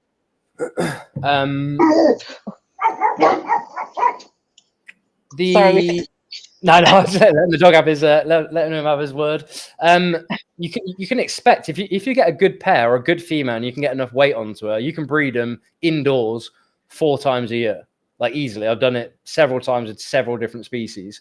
If they don't go back onto the feed straight after, you won't. But typically indoors, you'd be looking at 2-3 clutches a year. 2 clutches is probably about right, where you're not really smashing that female. If you're getting 2 clutches, they can deal with it. They're getting enough body weight on and stuff, and that feels fairly natural. Outdoors, because you're sort of combating with the seasonalities and the rain and all that sort of stuff, is one. I've had 3 Cordensis, which Cordensis have a lot, because they're a smaller lizard. They seem to have a lot smaller clutches. I mean, that picture we got up there with 4 is the biggest clutch I had. Usually they're laying, sort of 2 eggs, and it doesn't seem to take out as much as them. So they're the only ones I've had outside now that will have 2 clutches a year. It just seems to be a lot harder to get the weight back on the ones outdoors, because they haven't got that optimum, the optimum lighting and optimum heat every single day. They're battling with 2-3 days where it might rain, where they're off their food, and they got a week where they're on their food again. And I'm pretty. Go on, Scott. Are you concerned about like osteoporosis with the continual reproduction in the females, double, triple clutching, where it's drawing the calcium out of the bones of the females? Yeah, I mean, you just got to be on top of it. I mean, the weird thing with monitors is you can try and stop them breeding, and they won't. They'll just produce infertile clutches. And at that point, you're like, well, it might as well be a fertile clutch if you're going to do that. If you've got one of those females, I've got some Bakari at home, and she will go from eggs to breeding again in 1 month. And I've tried slowing her down and doing that, and she'll just have infertile eggs. And that is pretty rare. Usually you're getting sort of 60 days from eggs to sort of breeding again. And they seem to be able to deal with it. The thing I don't know, and I don't think anyone knows, is for how long can they sustain that? I'm sure they can't sustain that for a long time. You probably, I've got some Risingrai at home. She's starting to look a bit rough now. She's old, but she bred pretty much every 3 months for about 3 years. But yeah, I don't think you need to be doing that. It's a tricky one. If you get a good female, she'll breed no matter what. I mean, you can slow that food down and she'll just produce infertiles. And if that's happening, I think you should probably just support them with as much calcium as you can, get enough food into them, and just keep pairing them. They seem to taper off sort of naturally. But in the wild, then there's no way they're breeding 3-4 times a year. It's just a result of captivity. Is that potentially something? Sorry, go on. I can get a word in. We'll flick you that paper. Remember, we found it when it was about breeding, double clutching. The more that the female breeds, admittedly it's snakes, but it would stand to reason it would go across the board. Yeah. So the other thing that I suppose you could look at potentially is that if they if they're not as successful reproductive wise outside, you might be able to have them inside for a year or 2 years and then take them outside and give them that forced slow down over that outdoor period to maybe give them that chance to recuperate a little bit. That's it. Yeah, like I said to you earlier, a bit like those cards and stuff. We cycle a lot of stuff indoors and outdoors. They do really well indoors, and then you can sort of move them and they'll be actually better outdoors. It's just down to conditions. I mean, you'd be surprised how skinny. Well, I'm surprised because I haven't kept anything outdoors really, but you'll be surprised how little weight some of these females need to actually go into cycle compared to what you see indoors, where you seem to think they need to be have loads of food and stuff. The triggers outdoors, I think, is maybe a lot more seasonal than food, where indoors, because you're not really changing that environment as dramatically as you are outdoors, it seems to be food cycling seems to be the big trigger for the indoor stuff. What's your favorite medium for the eggs? What do you find has worked better than perlite all day long? Yeah, I've always used perlite. Yeah, perlite. I've tried suspended for python eggs. That's suspended over water. I can't beat it. I've tried in perlite and stuff, and I think that's fantastic. But for the true monitors and all monitors, just direct in perlite. Interestingly, that's been a big change actually coming from the UK. So the UK is pretty much standard to use a 1-to-1 ratio of perlite to water. Tried using that over here for the first few months I was here. All the eggs swelled up too big, all went moldy. I actually have to use half the amount of water to perlite just because we're in Indonesia now, and that ambient humidity in that incubator is so high. And have you noticed the colours are better in the lizards outside with the natural UV than what they are inside? Yeah, to a point. I mean, I think everything just looks better outdoors anyway. I always take the stuff that I've got indoors. I take it outdoors to take photos of it, and it just looks better. It's just a better class of light. The interesting thing is some of these like the green tree monitors. You get the same issues, not issues is the wrong word. So a lot of them hatch out turquoise sort of color. It's like, again, a thing we see in captivity, but we also get that occasionally with the stuff outdoors. So it's not like it's just the UV that's affecting. There's got to be more at play than that. You'd think all the ones outdoors would be, they'd come out exactly as they would in the wild, where that doesn't happen. So that's been quite interesting. It certainly seems that the color outside is better in a lot of things, but then the scales and the skin feels different in the in the animals that are outside. It feels stronger, thicker, harder, if you will, and the animals feel like they've got better muscle tone when they're outside too, I think. Oh, 100%. Yeah, especially for the snakes. I think you've said it before, Scott, but the snakes, you can really feel it compared to when they're kept inside. The monitors are pretty rough anyway. Their skin. I mean, I love keeping stuff outdoors apart from I can't control it. I go and look at those monitors. My window here looks out on a load of tree monitors, and every morning I'll get to wake up, open the curtains, and see tree monitors basking in natural sunlight. I mean, that is, there's nothing better. It's everyone here hates you now. It's not the same as seeing your lizard go and bask under a light bulb. But it's just so much. You're just so out of control outside. That's how I feel. I'm like proper chucking stuff at the wall and seeing what sticks outdoors, where indoors I can control every single thing. And I think, which probably isn't the case, I'm breeding them, I'm doing all the work inside, and they're doing it because of what I'm doing. Well, outdoors, it's like, I think they're just going to do what they want. You need to get them to build a cage on the side of the house that you're staying in, so you can literally look out your window into an enclosure that's got the lizards in. I need some break from them, Scott. I mean, I look after. Hey, mate, you just spent some time in hospital. That was your breaking up, wasn't it? Wow! Everyone can see how hard I've got it here. Oh yeah. I mean, you go away, as you guys possibly know, you go away for a week, and everything's changed when you get back. Yeah. I mean, you can give everyone all the rules and what you want doing, and this needs doing this day, and make it as strict as possible, and you think it's foolproof, and you get back and you're like, oh, they've really not understood that. And I've got the language barrier here in Indonesia as well, so I'm battling that all the time.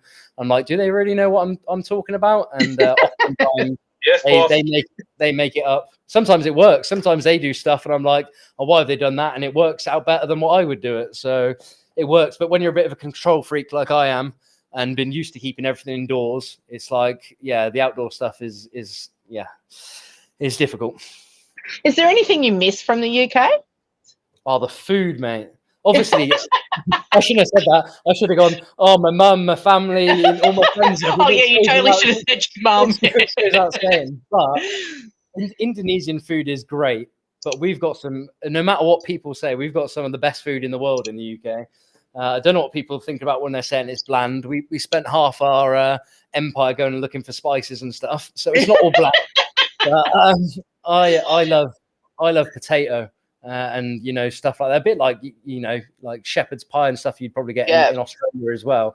That's massively missing in Indonesia. I mean, it's rice pretty much every single meal, and I've been brought up on potatoes, so it's that's a challenge.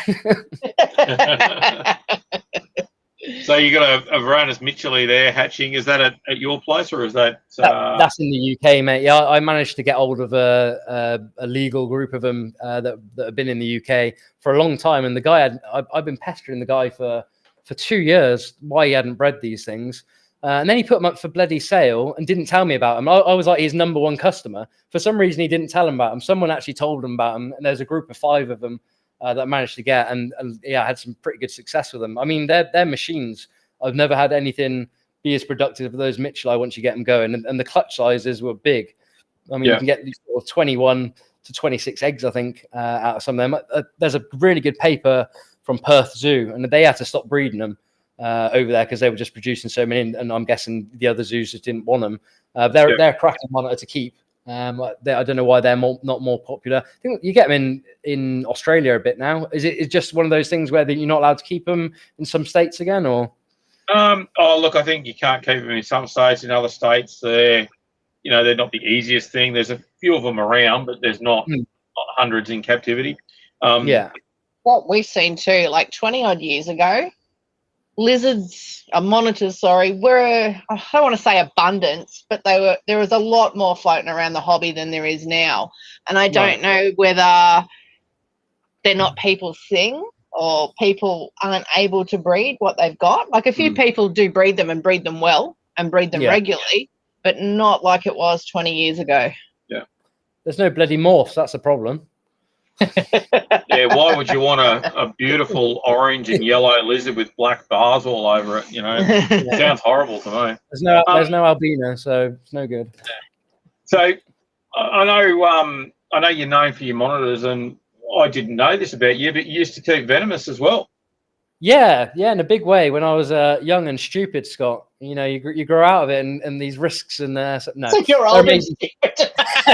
They're amazing. I'm proper from the channel of. I hate seeing these YouTube stuff now. I was trained by a guy called Peter Blake in the UK, and he was super all on the protocol stuff.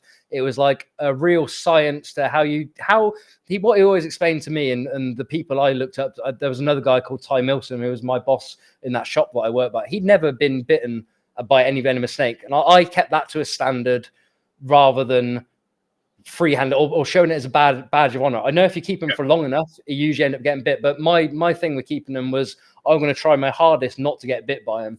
I'd never be scared of them or working with them, but the way I'd work with them would be safely, and it would be very methodical. And not many people were doing it back then. That was early 2000s when I was keeping them. Now I see these videos, I just see it as a total lack of respect for what people are doing. I don't even mind free handling if it's done properly at all, but like kissing the snakes and just fucking about, and that shows zero respect. And they're some of the best animals out there. Super intelligent, amazing to keep, and they just demand this respect that I see in that venomous community now. I don't know in Australia, but from what I see on YouTube and stuff is just no respect for these animals, and that really irks me. I think there's two parts to it, right? So you've got venomous keepers, and then you've got sideshow people, and sometimes you've got some venomous people that free handle and all the rest of it. And if they want to free handle, I've got no issues with people free handling it. There's a lot of people that I know that I've got a hell of a lot of respect for that do free handle, but they're not free handling because they're trying to get into a pissing contest.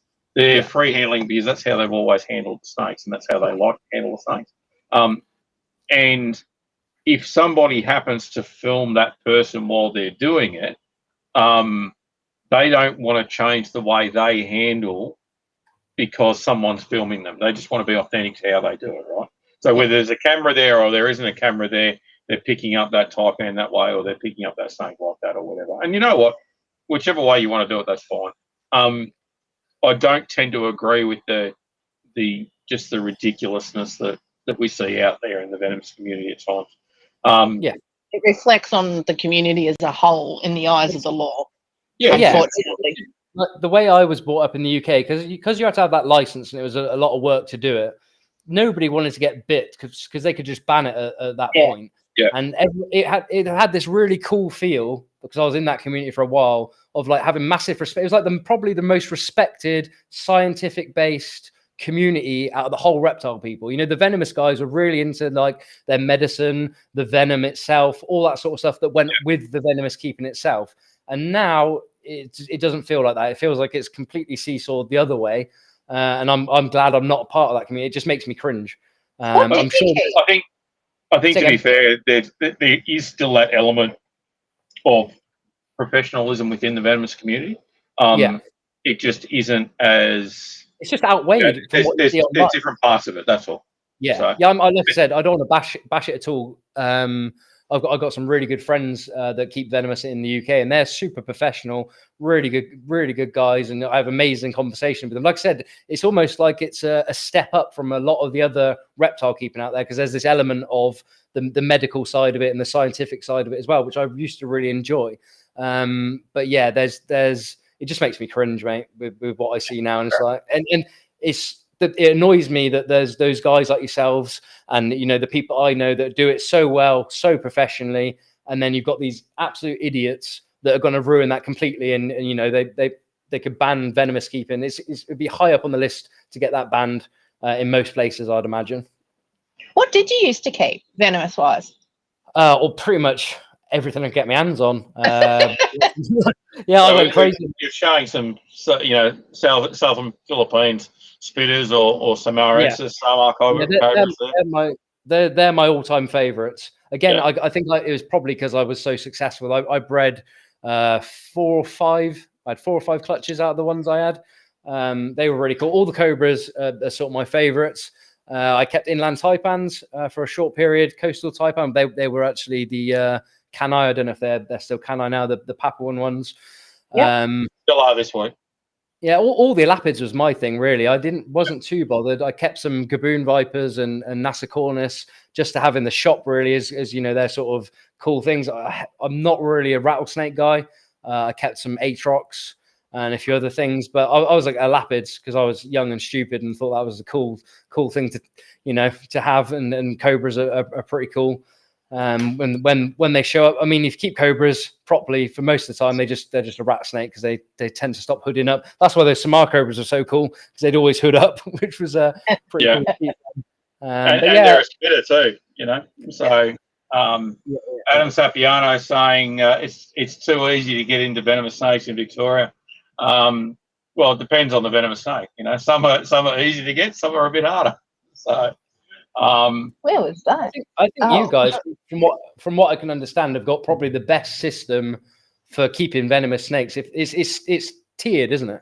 Yeah, it is now. Yeah, so in South Australia, Queensland, and New South Wales, they all fall under a tiered system. So you've got to keep certain species before you can move on to others.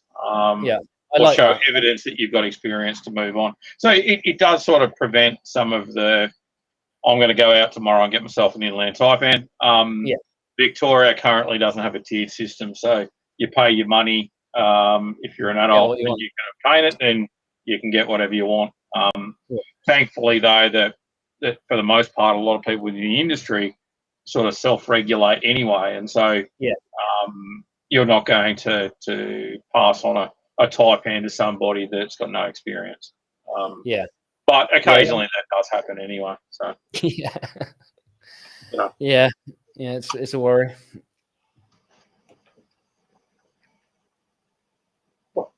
Why? I don't know where we're up to. Well, we've gone through the equipment. Okay. We've already spoken about that. So, what's on your list to keep that you actually haven't been able to keep? Oh, everything I want is from your part of the world, and I'm never going to be able to get it. Everything else I'm keeping here at the farm. I can't think of any species that I would want that I can't get now, Indonesian-wise. The big one for me would be Glebopalma, which I'm never going to be able to get. I would just like to see someone keeping them again in Australia that I could visit and just see what they would like to keep in captivity. I mean, that would be amazing for me. But they're probably my favourite monitor in the world is those Glebopalma. So yeah, all the stuff that I can keep, I am keeping. All the stuff that I would want is from your neck of the woods. Yeah, the funny thing about Glebos is that they're probably the closest thing to like a micro parenti. Yeah.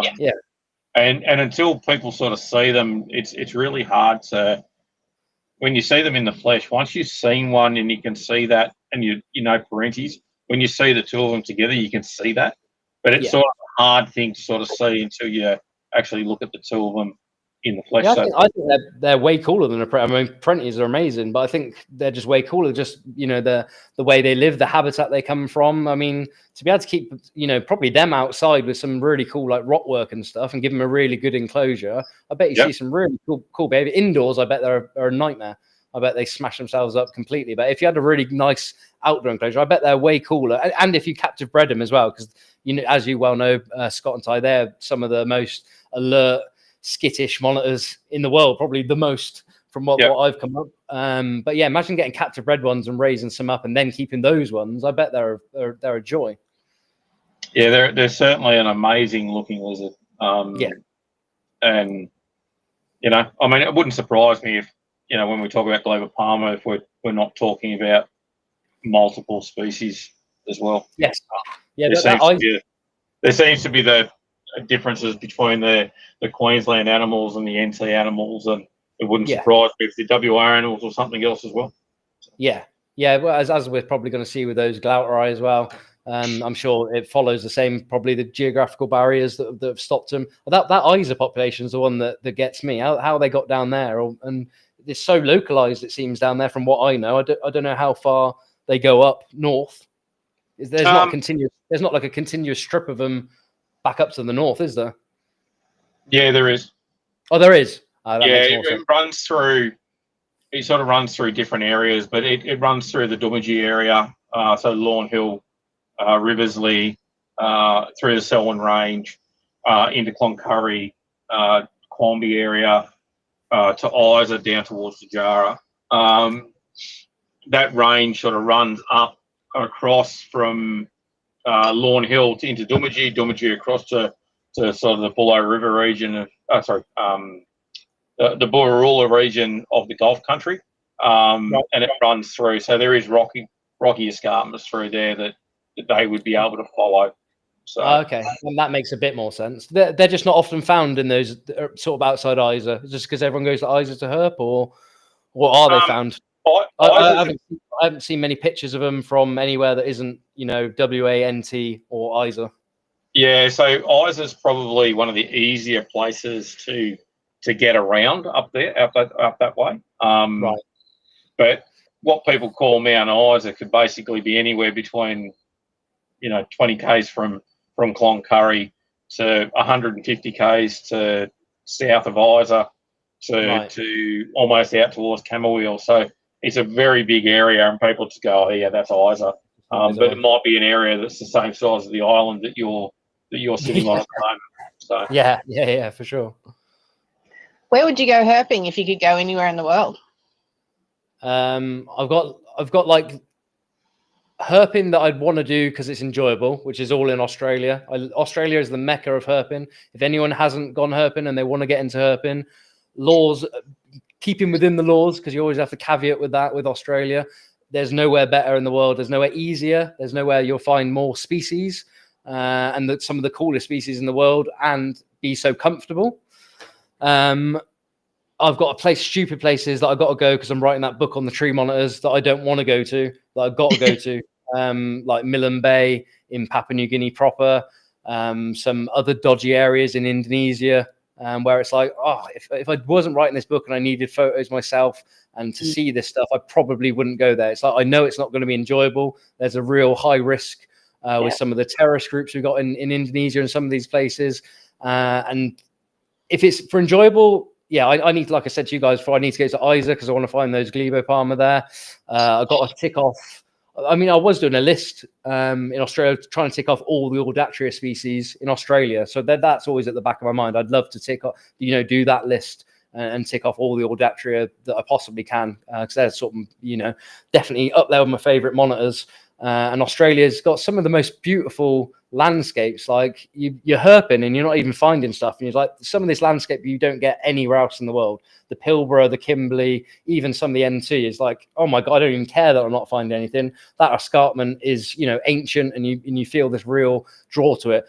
Yeah, Indonesia is great, but it's like for the species, but it's like it's a jungle. I hate jungle herping. I have to do it because some of my favorite species and for this book. But if I could just herp escarpments, that would be me done. That's my favorite. Desert escarpments is where it's at for me for sure. So what's your favourite herp trip been then you've been on so far? Australia, I'm guessing. Yeah, I've been on so many. Like it's for like different reasons. The first trip I did to Australia, like a proper herp trip, was 2005, I guess. 2005, 2015. Sorry. 10-year gap there. Yeah. I always get confused. I was 24 just when I shut the shop down. So it was in 2000.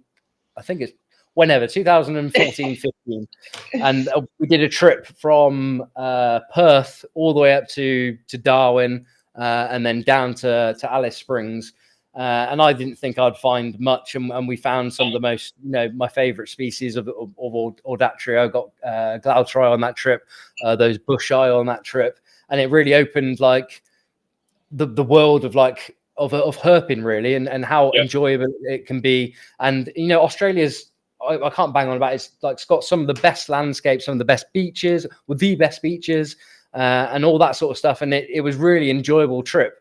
So that was like a real good one, because that's the first time I actually found any monitor species, or definitely any of the Audatria species in the wild. So that one will always stay in my head. And then I've made various trips since, obviously, to Australia. But then I've got obviously the Indonesian stuff of finding, stuff that probably people have never found before. I can't think of another person. Maybe Natusha's seen Risingrai in the wild, but apart from that, I don't know any other Westerner that's seen Risingrai. So that's on Rossel Island, yeah? The Risingrai, no, that is in Missoul. Missoul, sorry. Yeah. I need to go to Rossel. That's one of the ones I don't really want to go to, but I'm going to have to go to because there's a tree monitor there.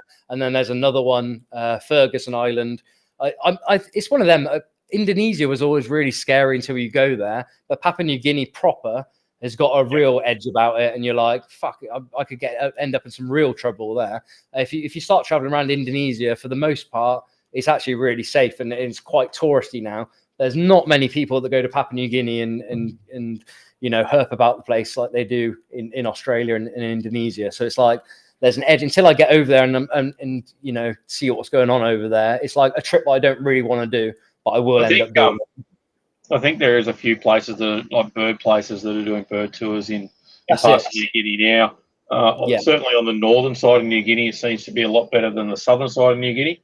And I mean, that might be the way to do it, I suppose.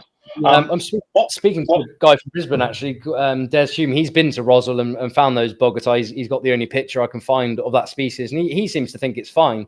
So that's what I mean. Indonesia was a bit like that until you actually get there and you do it. I'm sure there's some really rough areas. Port Moresby, for example, sounds, if you actually go out of the airport, sounds pretty bad place to go. So maybe just stick to the airport and get to the islands, and it's fine. We might throw up some pictures of some of your herping exploits. You're a pretty incredible photographer too, mate. I certainly like some of these pictures. A bit of a visual feast here. So I might get you just to talk us through some of these images that you've sent across to us. Yep. So it looks like we've got either a bushy or a Cordilleniata sitting or maybe a Gilleny sitting inside a bit. I wish it was a Cordo, mate. They're my unicorn. I keep going back to WA, and either something happens that stops me getting to their habitat, or I just don't find them. I find 100 depressor and no Cordos. So I'd love to say it was Cordo, but no, that's a bush eye in a pretty well-known spot that was actually given to me by Brian Bush. And it's one of them weird things, as you both probably know.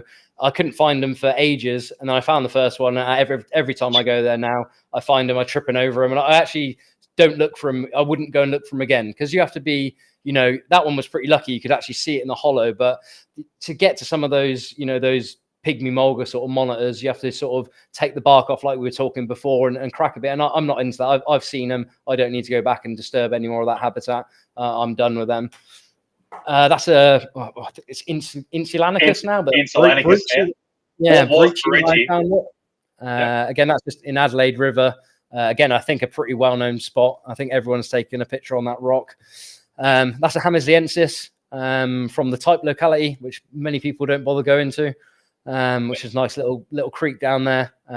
They were pretty interesting. You said earlier about a interesting observation you've seen with reptiles. These guys actually wiggle their tail when you get too close to them. They'll really wiggle it like mad, which I hadn't seen in a lot of the other monitors. And we actually found one which had half of its tail completely cut off. Obviously, something had grabbed it. Maybe we found some panoptes or something there.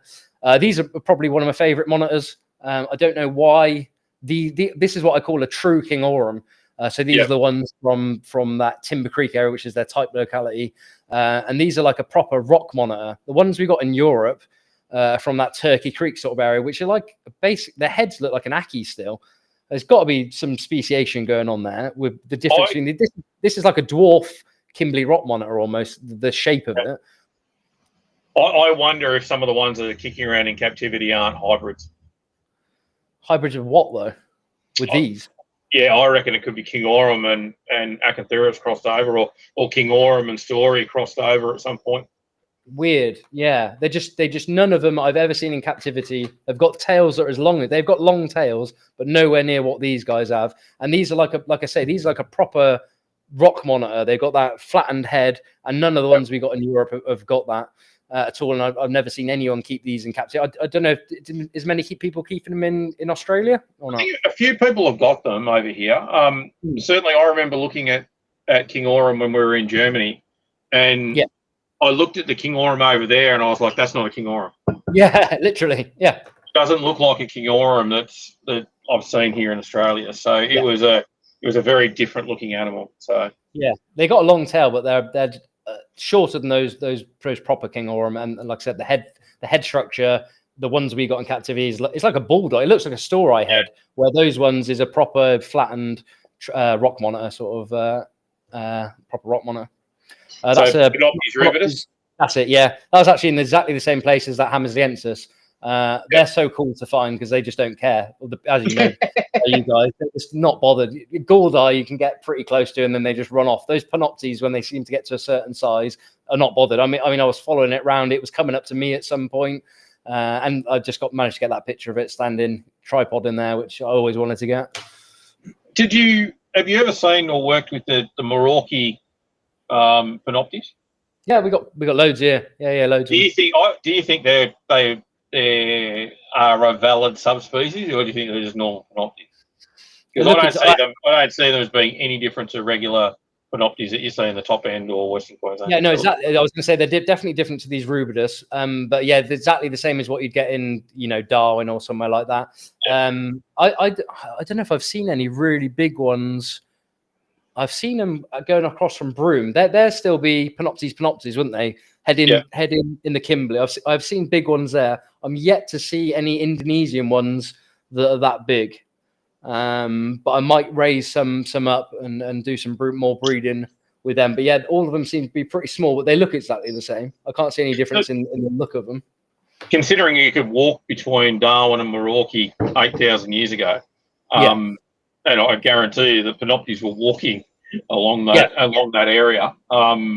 It certainly wouldn't surprise me if they were the same thing, and that the subspecies isn't worth the paper it's written on in that case. No, definitely. There's so much stuff like that that's on both sides. I can't believe no black-headed pythons have turned up in Merauke. I just thought they would have made it there. But... Yeah, for sure. Just another Insulannicus or Barichi, just in the Adelaide River there. What's the worst injury you've had on a herp trip? Bloody jumping off a rock for the first glebopalmer. I got a flash at. I wouldn't even say we found it or thing. It literally went from one crack to another. I twisted round. I was up on a rock trying to peer to see where it had gone. And then I landed. I'm literally sideways on my ankle, and I was like, my ankle's broke. I was with my ex-missus and an Australian guy. Neither of them could drive. I think we're pretty far out. We're in a pretty well-known spot in Litchfield where you get glebopalmer. That drive into there is pretty crappy. It's like a proper four-wheel drive to get in. But I think it was my left foot, and we had an automatic, so I was all right. And then I for sure thought I'd broken it. It swelled up to a balloon, but I don't know if you guys must have known Gunther Schmieder. He was he was up in the top end at that time, and he'd invited me out. I said, I don't care if it's broken. I'm going out with Gunther. We actually went looking for Insulannicus and glebos the next day, and we found nothing. But it was to be able to speak to a sort of legend like that, and we used to talk back and forth. I got a picture in his book in the end. And he was a proper legend. I mean, really nice guy. So yeah, screw the broken ankle. I just walked it off like a man. What is it? He's not a flesh wound, as the greats in Monty Python would say. Yeah, I've got a really horrible picture of it. I mean, it was black and completely swelled up. And my missus is like, you can't go out. I'm going out. It's Sounds to me how you said you hadn't been bitten by a venomous. You might have been touched up by a little adder or something like that. Yeah. I'll tell you what. The worst one I had with going back to the venomous, and this is how stupid you can be. I got done in the eye by a Naja nigricincta, the zebra spitting cobra. Oh yeah.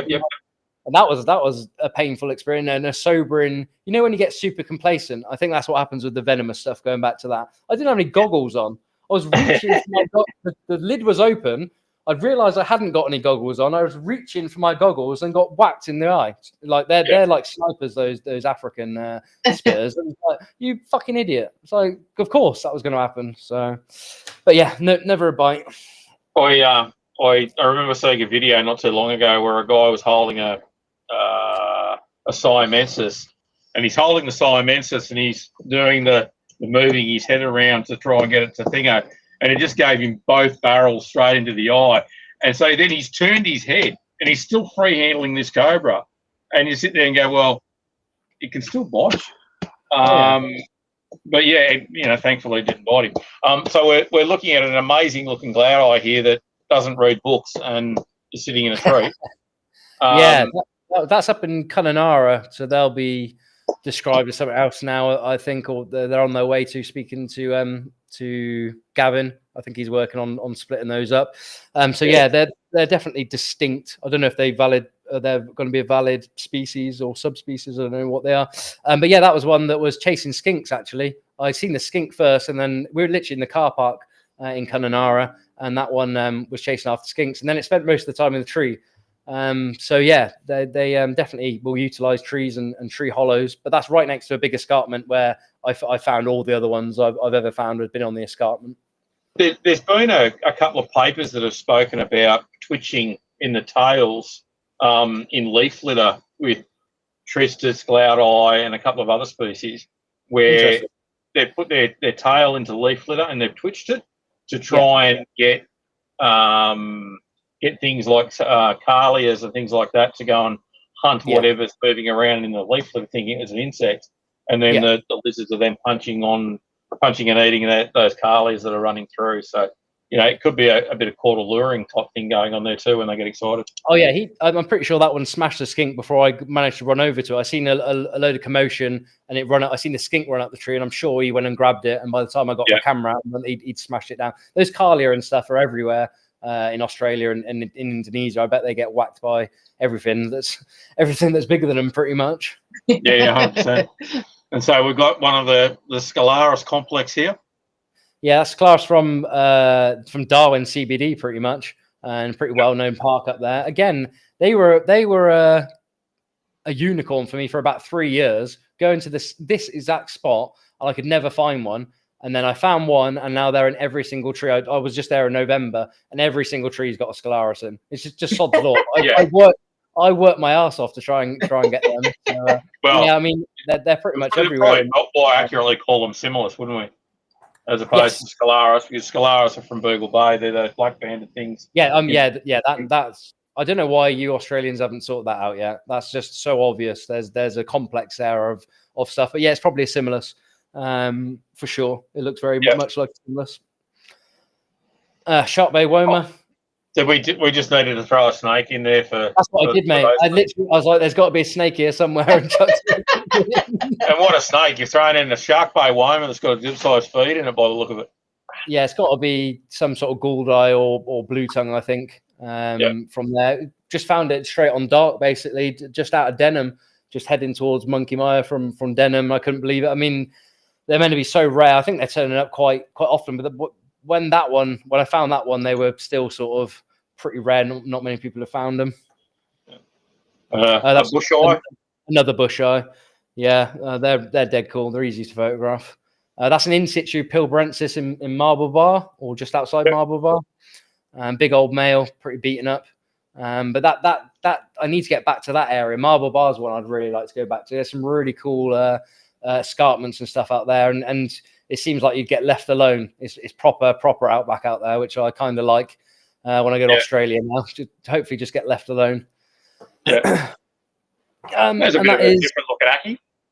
Yeah. I don't think many people have found these are like in the Hammersley Ranges, and they don't act like normal Akis. These are I've only ever found these high off the ground in rocks, so they're not like your typical Aki that you'll find underneath, the sort of fallen logs, and there's not that sort of habitat there really. Anyway, in the Pilbara, it's all in that particular area of the Pilbara, it's all just like those like pebbles, basically. I don't know a better way, iron rock pebbles, and then you've got these bigger bits. There's an escarpment behind that photo towards me, basically, as I'm taking the photo of it. There's a big escarpment there, typical Pilbara. You get these seams of iron ore, and that's where you seem to find them. And they look very, very different. They're almost more store-eye looking than a normal Aki. But yeah, they're pretty hard to turn up. I've been pretty lucky with them. I've sent Ross to the similar sort of area, or the exact area actually, and he hasn't been able to get them. These live sympatrically with the Cygnotus, so you find about 20 Cygnotus for every one of them. And when you've been sitting in the Pilbara for a long time, this is where you want to be, sitting in the water. But you've got to, obviously, this isn't the Pilbara. It looks like it's that's Litchfield. Rockall or something, is it? Or Litchfield? It's not. Which one's Booley? No, it's one random one I'd never been to before. It's quite far out. It's about as far out of that Litchfield Park as you can get. I can't remember it. You're not allowed in the water there. It's an Aboriginal site, so you're not actually allowed. Where that Bewley, you're actually allowed. I found quite a few there. But no, I'd struggle to find Mertens when I look for them. This trip, I did a family trip in November with my mum and my uncle, and I was like, we found one in I think it was in Booley, and I was like, this is really rare. You don't really find them, and it was acting, it was coming out and acting, wasn't running away and stuff. I was like, this is really rare. And then every single rock hole we went to, or every single pool we went to, and my uncle was giving me a gift. He was like, yeah, once in a lifetime, this, Chris. It's only happened 4 times so far. I was like, that's never ever happened before. I don't know if it was the time of the year. I was speaking to Gavin. He reckoned they hadn't been smashed by the toads that much, Mertens, which I always used to use as an excuse when I wasn't finding them. I was like, they've been smashed by the toads, but apparently they didn't believe the toads. But yeah, they were literally in every single permanent bit of water I could find. There was a Mertens in, and they're a cracking lizard. I mean, they're so outgoing. Like you see there, I was in 2 foot of one. You can get perfect shots of them without ever having to disturb them. And they're just like a scaly otter, pretty much. Yeah. And that looks like the denizen from around the Pine Creek area, Primordius. Primordius, yeah. It's a really stupid spot. You would never think they were there. I was lucky enough to get given it by someone. I was like, I'm never going to find anything here. It's literally on the side of the road. And I managed to flip one. I was like, Christ, if they can live here, the amount I must have driven past. And it was one side of it was completely burnt, and the other side that I was looking in was actually where I took that photo. There wasn't any there. My mate went to the burnt side. I was like, why are you bothering looking there? He lifted up the first rock, and there was one underneath it. So you just never know. But they're cool. That's a broom tristus. Which is really, really pretty. That one just turned up in the hotel. I couldn't have done any. I was on the walk into the pool, and it turned up. So yeah, really, really nice. From that area. The first tristus I ever got was the same. Yeah. I was literally walking to the pool. It was running up the enclosure that the pool was sitting inside in Alice Springs. So I was quite happy about that. It was very convenient. An easy one.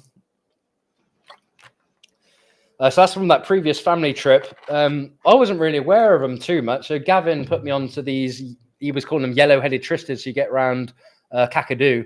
Yeah. He gave me a spot in some fence posts, which I did manage to go and find one in.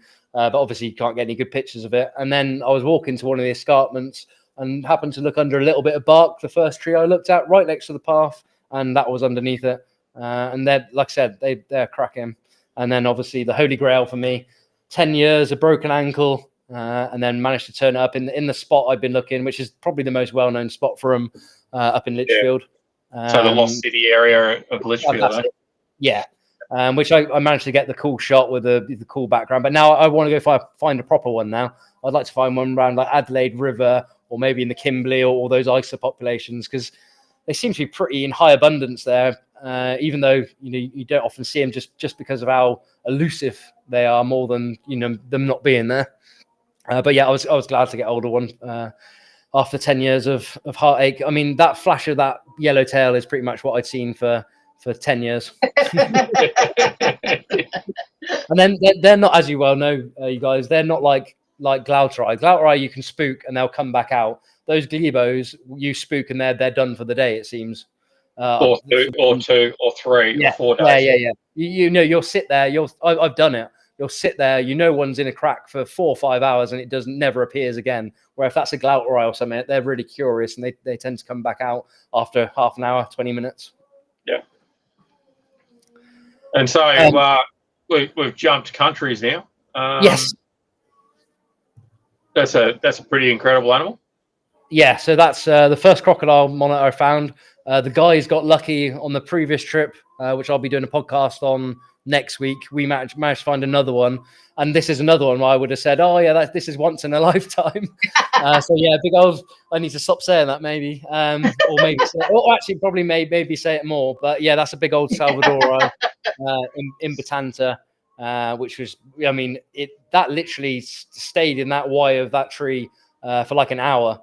We actually got a bit bored of looking at it, or the guys got a bit bored of looking at it and tried to go and catch it, which didn't work. It was just way too big, and it managed to make its escape.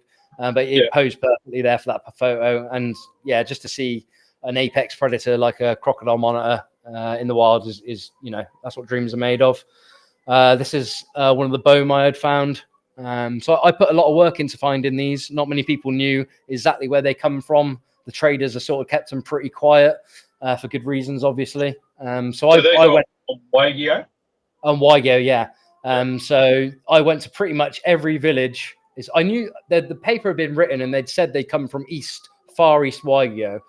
Yeah. But there was no exact location, and they'll tell you anything over here, the traders, just to keep you away from it. But we started in sort of central Wagyu, and I went to every single village all the way along, which is quite a challenge. And we got led on some real wild goose chases. We're going around this habitat. I know enough about tree monitors now to know the sort of habitat.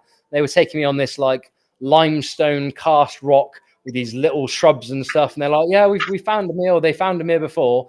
And then you do this big, you're dying by the end of it, this big trek round. And I said, when was the last time you actually seen one? Oh yeah, 15 years ago, and we seen one. It's like, oh Christ. Anyway, I managed to go all the way along and did get to Far East Wagyu, and the guys there had 2 in a bucket, and I was like, right, we're on.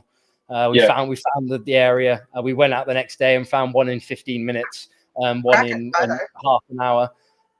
So yeah, they're there. I mean, they're across the whole of Wagyu for sure, but you just need someone that knows an area that they can take you where they are. And I've turned up quite a few of them now. Did you see Micropicus over there? The Micropicus Ikahiga over there. That you get all black ones on that island. Yeah, we found 2 actually in a place called Sapacrem, which is like the main village. And they're just jet black. I'm always a bit wary because they got that stegnotus there. Yeah. That iridis, which looks exactly like the ones you find on Salawati, the Ikehika there. I found one on the last trip we did with Ryan and Nick. It was a little iridis. I knew it was an iridis, and we were on Wagyu. I was like, well, what happens if the juvenile ones start off black and white and then they turn all black when they get to adults? So I was like, I did go to tail it, but I was, it's one of those ones where you half tail it and sort of glad that it got away. So I tailed it. It was tiny. It wouldn't surprise me if there's a western and an eastern Micropicus as well. There's quite a distinction between the eastern population and the western animals. So I think the ones on Batanta, from what I've never found them on Batanta, I think the ones on Batanta are black as well. Yeah, okay. And then Salawati is really gorgeous, black and white. I mean, they're a really stunning snake. We've got another one here. Another boma, yeah. Yeah. That's the first Prasinus I think we've found. So I went on that trip with Brian in September last year to find it. So I left these one until last. There's 4 in Raja Ampat, and then I thought these would be the easiest ones. I went on a trip before and didn't actually find them just because the weather didn't work out. But yeah, these are pretty common in the right sort of areas. So we managed to turn up a few, and then on the previous trip, the one just gone now, we managed to find another one. But pretty iconic. It was nice to see the sort of the variation in them. And yeah, I mean, that's the tree monitor of the tree monitors, really. Yeah. And just another one from the same sort of location. Same location. So these are all the ones far northwest of New Guinea. Yeah, so these are all from Salawati Island. So that's the only place I've looked for them. But yeah, like I said, going to this now, it brings us on nicely. I think there's a Vogelkop population. I think these bluer ones, surprisingly, come from Manokwari. I'm yet to see a really blue one from Salawati. And then the bluer ones we have at the farm seem to be from Manokwari, which ties in weirdly with the more bluer green tree pythons you find there. So there might be some sort of selective pressure for them to be a bit more blue there. But yeah, I think there's a Vogelkop population. And then you've got a northern population, which is your Jayapura, as we can see on the right there. And then your Merauke one, which marries up pretty much, well, it marries up identical to what you see with the green tree pythons. And then some of the other species, you know, there's crown pigeons that do follow the same sort of pattern. And you've got those biogeographical barriers that are probably stopping gene flow. Definitely north and south, in my opinion. Yeah, I think so. You've got other things like there's a number of other species out there that probably have similar issues like that as well. That may or may not be split out at the moment. Doesn't necessarily mean that they aren't different. It just means at the moment something that's regarded as a single species may actually be a complex.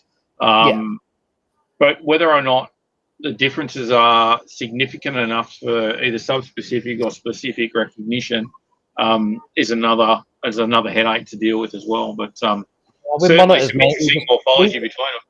We just split them with monitors. It's you Python guys and your snake guys that have all the problem with all this DNA and everything. Speaking to Nick and Ryan, it seems if it looks a bit different for the monitors, Varanus, one fucking genus for all of this. Oh no, yeah, this is in the same genus as bushy, as a Komodo, as a mangrove. You know, you know why that is. That's just the species, but you won't touch the genus. Yeah, that's because we're stupid and we just want to keep it Varanus because that's nice and easy to keep in front of everything. But when it actually comes down to the species, we split away for sure. It's one of those mysteries out there that eventually somebody's going to split them properly and just go, right, okay, we're going to start adopting all the different genus names. You've got all those subgenus that are there already. It's just nobody's been brave enough to elevate them, I guess, to the genus level. I mean, the subgenus you got for all of them makes perfect sense to me. They seem to be split off pretty nicely. You got all your tree monitors in one genus, all your Odaptera in another one. So I just don't know why they haven't elevated it. I mean, nobody's. Yeah, it's probably an interesting question, and I must admit it's something that is sort of I've questioned myself a little bit on.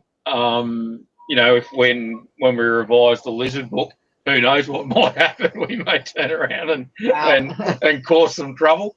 But at the same time, it's like I struggle with it a little bit. The fact that the people aren't using them as different genera, because they are a genus only works if it is a grouping of its most closely related species, right? At what point in time do you go? And look, I'm not doubting that monitors are more closely related to other monitors than other different families. Yeah. But at what point in time does it become unreasonable to say that they're all the same thing? You're better off elevating the subgenera into full genera, be done with it, and then have your groups that sit there within them. It's probably because we've got that subgenera, and I'm guessing that's what the names would have to be of the genera. Yeah, you'd adopt those names. There's nobody wants to do that because the work's already been done. Really, you're really just doing the work that somebody couldn't be bothered to, elevate it. There's nobody's going to get a new name out of it or anything like that, and that seems to be a bit of a sticking point for a lot of it. If they can't come up with some of themselves, then why should they bother doing the work? Maybe there's an element of that to it. Yeah, I don't know. It's one of those things, I suppose. I think in reality is that you shouldn't be doing the work to try and get a name. You should be doing the work to try and improve the science. Yeah, but then you look at that green tree python paper. Yeah, it's like that those subspecies names are there because they wanted the names, and why? I mean, they were really divergent. Why not make them full species? Because they are for sure. Well, So, I mean, that's what it feels like with a lot of this stuff. Is like they don't want to go the extra push, but if they can get the name in there, then that's their bit done, really. Maybe. Yeah, I don't know. I think maybe too. In the case of green pythons, maybe they need to do a little bit more sampling, and in some of those other islands that they weren't able to get samples from, to really tease out the population genetics in those populations to see if they are different taxa. I mean, the annoying thing with taxonomy is it's just a theory, really, that just gets accepted. I mean, I don't accept that Stimson thing at all. I do not think they're children's pythons. Yeah, there's a difference between taxonomy and nomenclature. And this is a dangerous topic. I think we're going to pick someone off somewhere. I think you're probably right. We'll get the views up. Or the hate mail, one or the other. Yeah. I think the difference between the taxonomy and the nomenclature is that the nomenclature is our way of explaining what the taxonomy is best fit. But the thing is that taxonomy is something that's not static. As we go and look at things, we get more information. We can change our opinions on what our ideas are at the time. So, the more evidence that you have, the better picture that you have, and from that, you may change your conclusions at times. And to sit there and only use the same conclusion and not not have that adjust by the evidence, I'm not so sure is the right way forward on it. So whether these things are actually different species or subspecies or ESUs or what, who knows? But until they do a little bit more work, or until more work gets done, it's going to be hard to tease those out. Yeah, I mean, the thing what I'm pushing with them so much, it goes back to what we were saying about keeping those localities pure, is there's so many of these being crossed together in Europe and the UK, and it's like that's if they do become, which I'm backing, even if they don't, but if they do, then you've messed up that gene pool. And I'm sort of, not to be the martyr or whatever it is, I'm telling you, I think they're different right now. So take that on board maybe a little bit, because otherwise Indonesia stops exporting, and you've just now got a mess of Meraukis and Sarong ones that are actually two different species. I completely agree with you. And look, reality of it is 20 years ago, Razingeri was a former president. Yeah. Right. Cordensis was a former president. Bakari was a former president. You know what I mean? Like it didn't. Not that long ago, these things were all regarded as being the same taxa.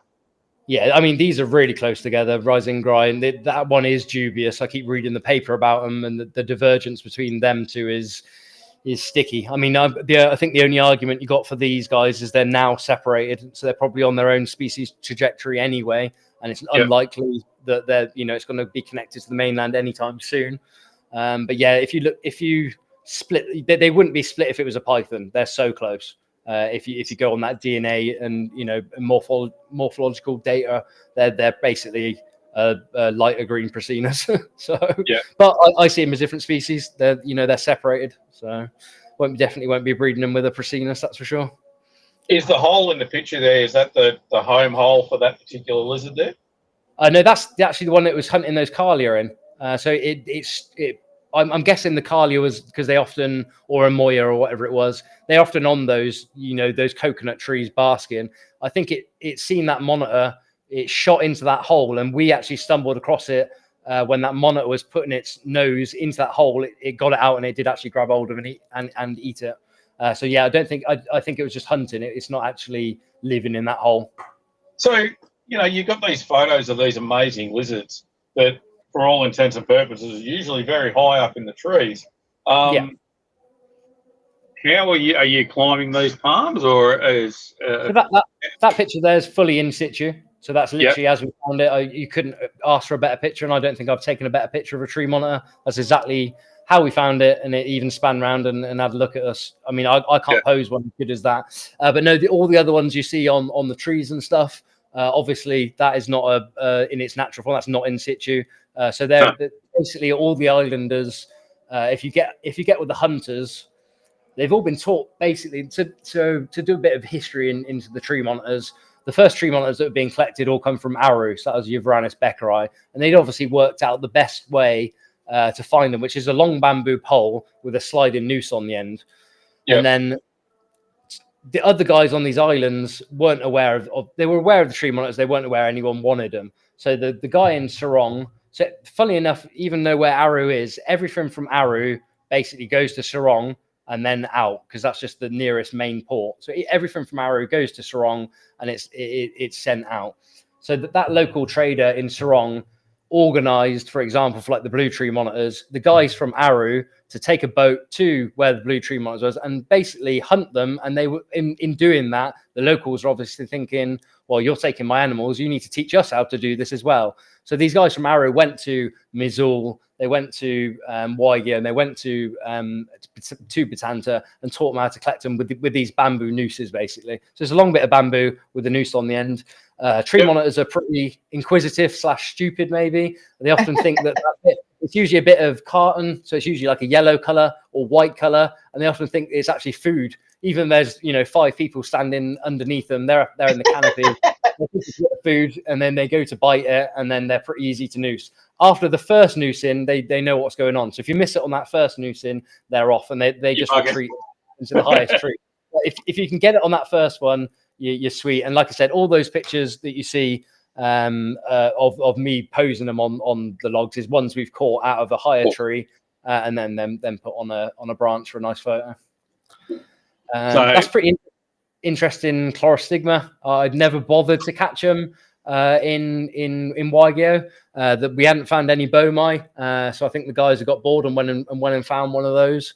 And then me and Brian managed to pose it. It's got really interesting orange sort of snout on that one. It's certainly a bit different. I don't know if that's just as a juvenile. I can't see that I've seen any adult ones that have that, but I mean, just a pretty monitor, and it was pretty well behaved sitting on that log for me. So when you don't want to look at monitors, you got to look at dinosaurs as well. Oh, just incredible! I've never this trip we did with Ryan and Nick. I'd never actually bothered to get my hands on one, and I've never actually seen the ones you usually see are very small, and you see them just running across the water. The guys obviously that we're with managed to grab this one. I don't even know where it was, but yeah, I don't know if that's meant to be Ambonensis, so Hydrosaurus ambonensis, if you believe what's on iNaturalist, but I'm pretty sure it's going to be. It's missing a lot. It's missing that rostral horn that Ambonensis usually has. So I think that's a new species. I'm sure the Raja Ampat stuff is different, and I mean Ambon is miles away from where I don't know what the range of Ambonensis actually is. But yeah, I'm sure that's probably a new species of Hydrosaurus from there. But they're not really my thing. They're very cool. Makes for a very impressive photo. It's basically a living dinosaur. Yeah, I mean, it's almost the sort of thing that you think that a television show out of the 1930s would substitute that as a monster killing everything. Godzilla. Wouldn't surprise me if Godzilla was actually modelled on a Hydrosaurus. Oh, there you go. I'm going to have to use the toilet quick because I've been holding it so long. I'm sure you can. So I mean, this Hydrosaurus here is an absolutely stunning animal, that's for sure. This podcast has cost you a fortune. Guess what we're getting? So these are a Zingarai that he was showing us before, and then we've got a Macrae here from Batanta. So we'll just hold off there. Has anyone got any questions that they might want to ask? Feel free to reach out and we can put them up there for Chris to answer.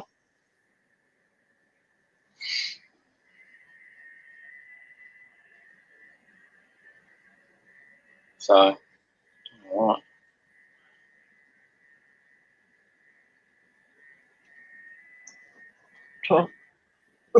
Just pause for a minute, guys. Chris is a brilliant guest. Yeah, certainly. There's some interesting sort of things talking about seeing these things in the wild, and certainly working with these tree monitors are very different to a lot of our monitors that we've got over here. He's bloody good at it. Yeah. So, have you always wanted to keep things like presidents, or is that something you're interested in keeping or something? You just didn't know enough.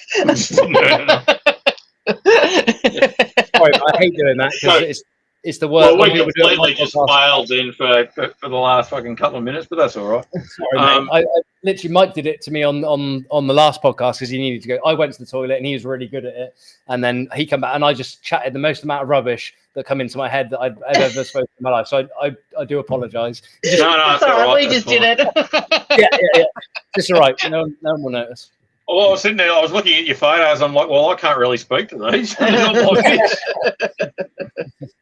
Other than, wow. And I'm like, fuck, awkward silence, shit. Oh, yeah. It's all right. Anyway. I mean, yeah, you're all good. Trust me. So off to Batanta now.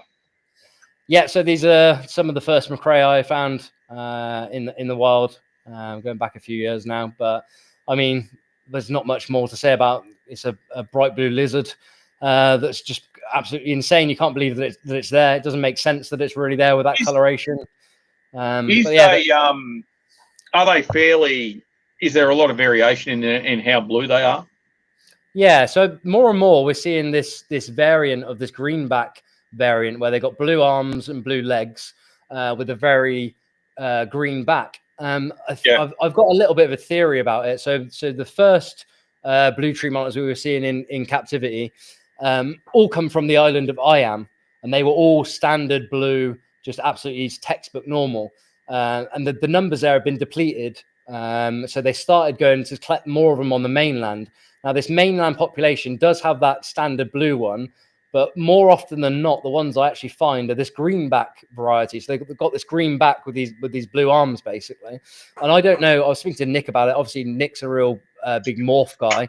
Whether it's a naturally occurring morph, that's actually maybe taking over a bit like we see with like Nauta, the most common one of those in Tanimbar. So that's the Tanimbar scrub python is now a double recessive. So it's a patternless exanthic is your most common one. And then also what we see with the green tree pythons, the juveniles trending towards being yellow through a lot more of their range and losing that red. So it does worry me a little bit that maybe these blue tree monitors one day might all be green. But with that macrae pattern, maybe that's just telling you that it's a pattern variation of a green tree monitor. Well, possibly, yeah. Maybe they're just Prasinus, just a funny looking Prasinus.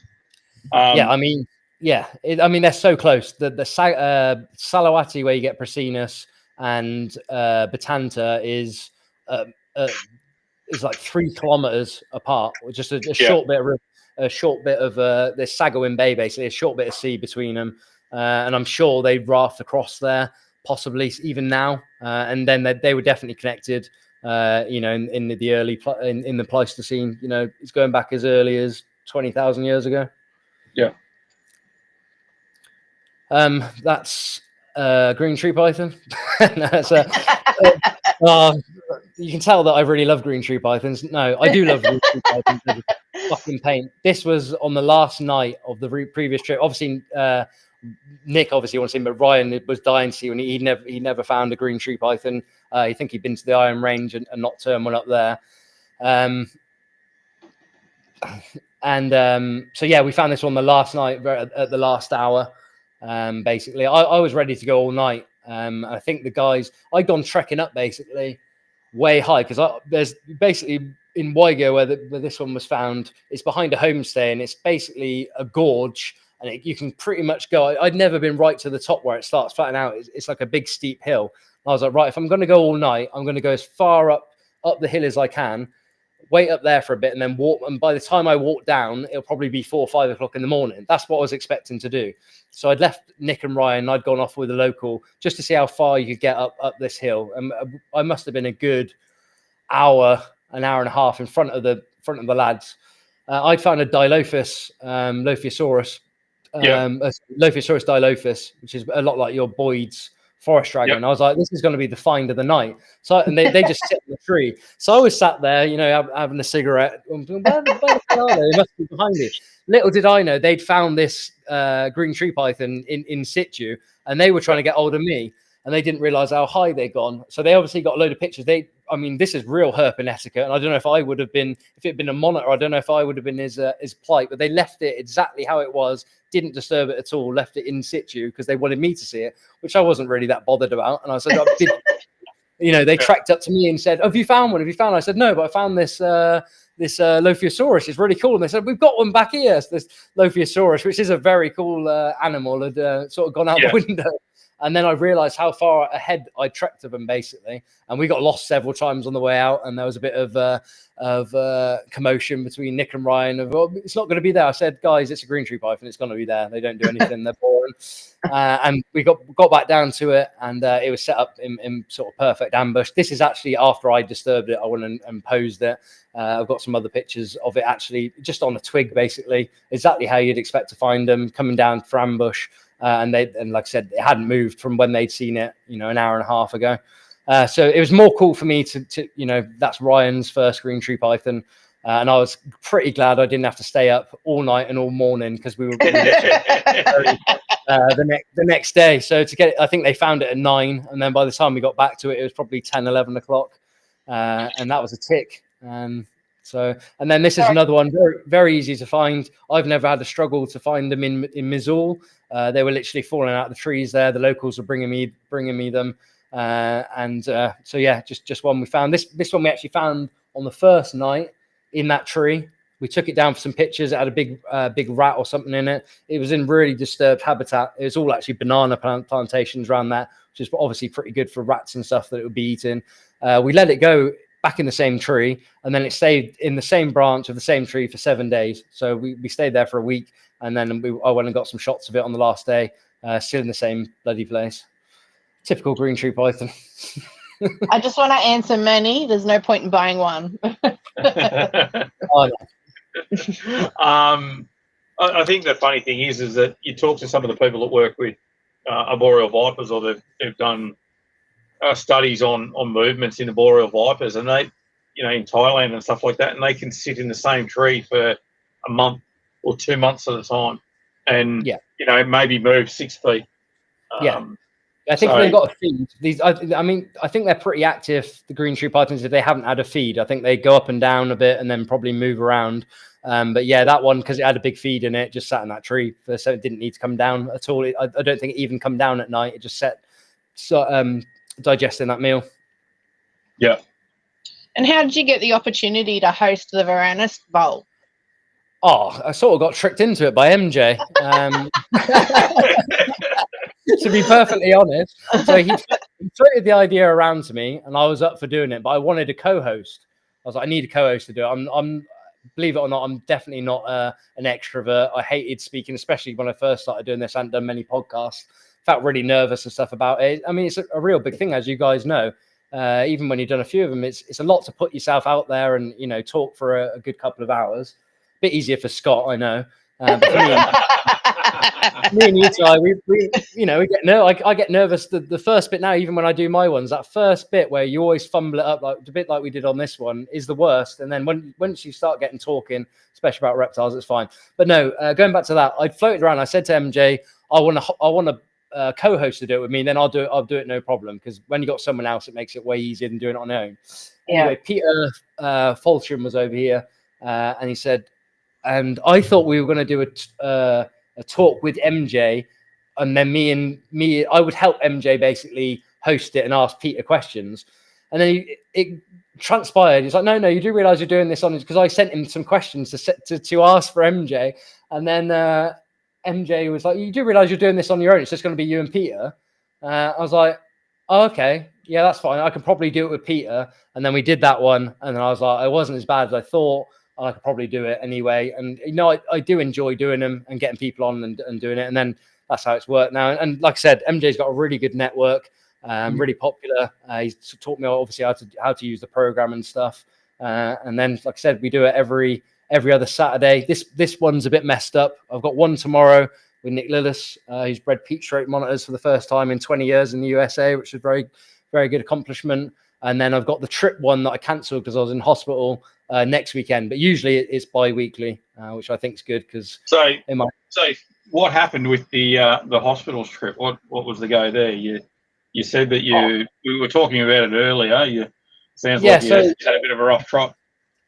Yeah, basically, I this is stupid, but literally the day I got back from that trip to Raja Ampat, I thought I had food poisoning, so I dug out a really old steak in the freezer, and our power goes off all the time. So I was really crook. I was really sick for like 3 days.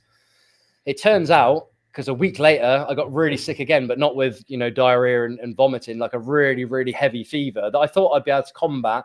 And then I wasn't drinking enough, and the guys at the farm were coming in and looking in at me and was like, Chris, you need to go to hospital at this point, mate. It's like, it's not going away. So I rushed into hospital. As I said to you guys, actually surprisingly good. The reason I didn't want to go to hospital because I thought I'd be in a waiting room like in the UK for 4 hours. And I literally thought if I have to wait with this fever that I've got, I would die. So I'd rather just die in bed. But anyway, got straight into this hospital, really nice, clean hospital. They got me linked up to an IV, started taking bloods and stuff. And then my liver enzymes and my blood work was just completely out of whack. So I got really, really worried. I was like, I've just been to Papua. They were worried because I've just been to Papua. They thought I might have malaria, might have hepatitis or something. A lot of these, diseases you can pick up there. So I ended up staying in hospital for a week. The fever sort of lasted for about 3 days, but all the symptoms were basically for dengue. But dengue's got like 4 different strains, and they needed me in peak fever to do the test they wanted to do. And then the other tests they needed to do, it would have to be weeks afterwards. But they were convinced it was dengue. I think it was dengue fever, just with going on the symptoms and stuff. A bit like I was saying to Ty earlier. As soon as I found out I wasn't hepatitis, which I was most worried about, I was pretty relaxed anyway.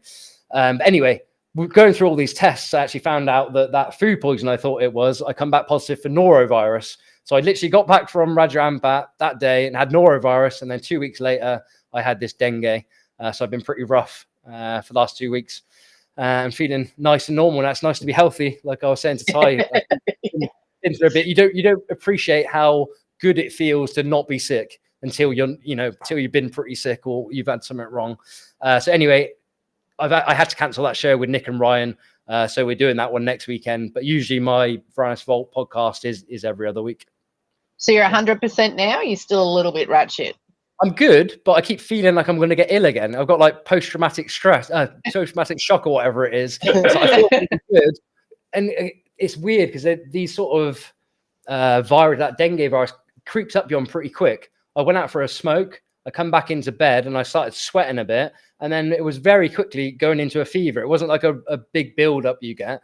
So it's like always, is it going to come back or whatever I've got? So I've got that sort of worry at the moment. I'm sure I'll get over it. But I said I would quit smoking because I didn't smoke for like 2 weeks while I was obviously ill with this. I was like, that's it now. And as soon as I've started feeling better, back on the cigarettes. So I'll be feeling all right. Yes. So sorry, I got completely muddled up there for a second. What's the strangest thing you've seen an animal do?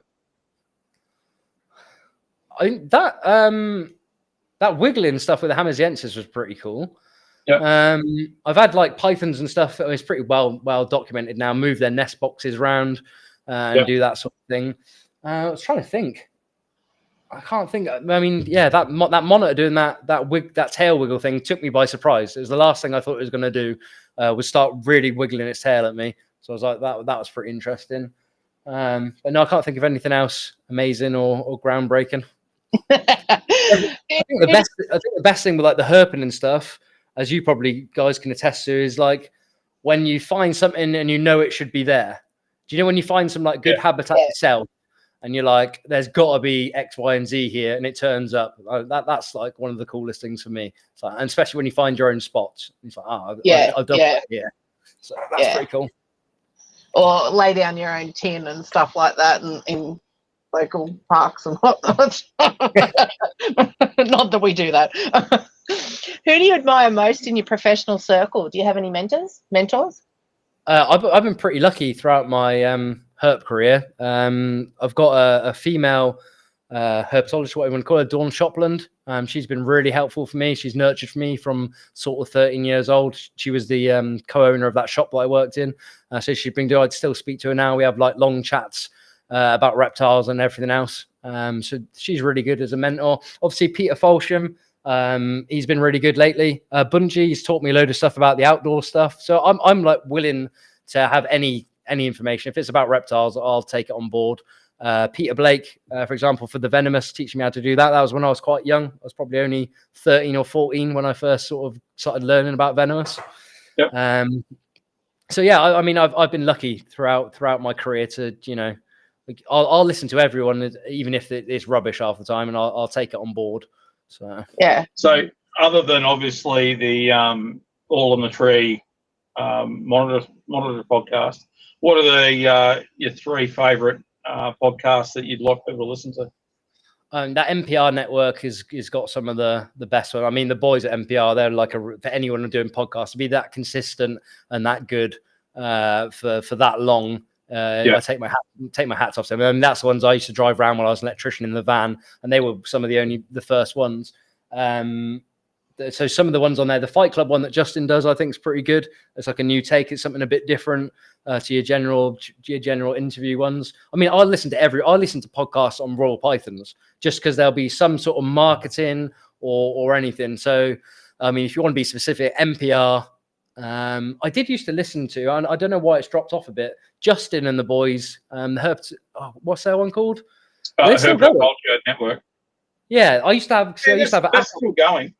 Yeah, I used to have an app on my phone, so I'd get all of them just upload into the app, and then I could just listen to them. And then Google stopped doing the app now, and I obviously have to go on YouTube. So I need to go back. I bet there's probably thousands because those guys are pretty consistent as well. I need to go back and listen. They were always really good. I mean, any reptile podcast, there's so many now. Do you know what I mean? They're all, you'll glean a bit of information for anyone. Like I go Westfield. I listened to one on crested geckos the other day. I can't remember who it was. But I'll pick up something, and I'm a geek, so anything reptiles I'll listen to rather than listen to the news or something like that. Animals at Home podcast, he's consistently really good conversation in there. Project Herpetoculture. I mean, I'll just list all of them because I listen to all of them. Do you know what I mean? I think the one that stands the good and warrants the most respect is those NPR boys, just because to do it for 13 years, sometimes, as you guys know, sometimes it's like, do you really want to do a podcast? And you know, to do that for 13 years and keep consistent of it, or however long they've been doing it, I doff my hat. And I think for the most part, you know, for a long time, those guys were doing it pretty much weekly as well. Yeah. Which is insane. Like, don't look at me. I have no plans to do one. No, I don't want to do it weekly either. He didn't want to do it in the first place. I don't want to do it at all. I don't mind being a guest. I'm not a big fan of doing the bloody thing. But at the same, and yet no one shuts you up. At the same time, I mean, Podcast Addict is a really good app to put on your phone. Which one's that? Podcast Addict. Okay. Right? And that way you can just set them all up, and it works out really well. That's sort of what I had. I just had the subscriptions going, and then I would type in reptile in the search bar, and then there'd be new ones that come up all the time. But now I'm pretty much just watch the YouTube ones. I've lost my, you know, like that Justin and that one. I listened to that one religiously every week. That was really good, and I haven't listened to that probably for 6 months now, just because it's not on my radar or on my YouTube. So I'll have to seek those guys out and subscribe to their channel. That's the other thing. Can we?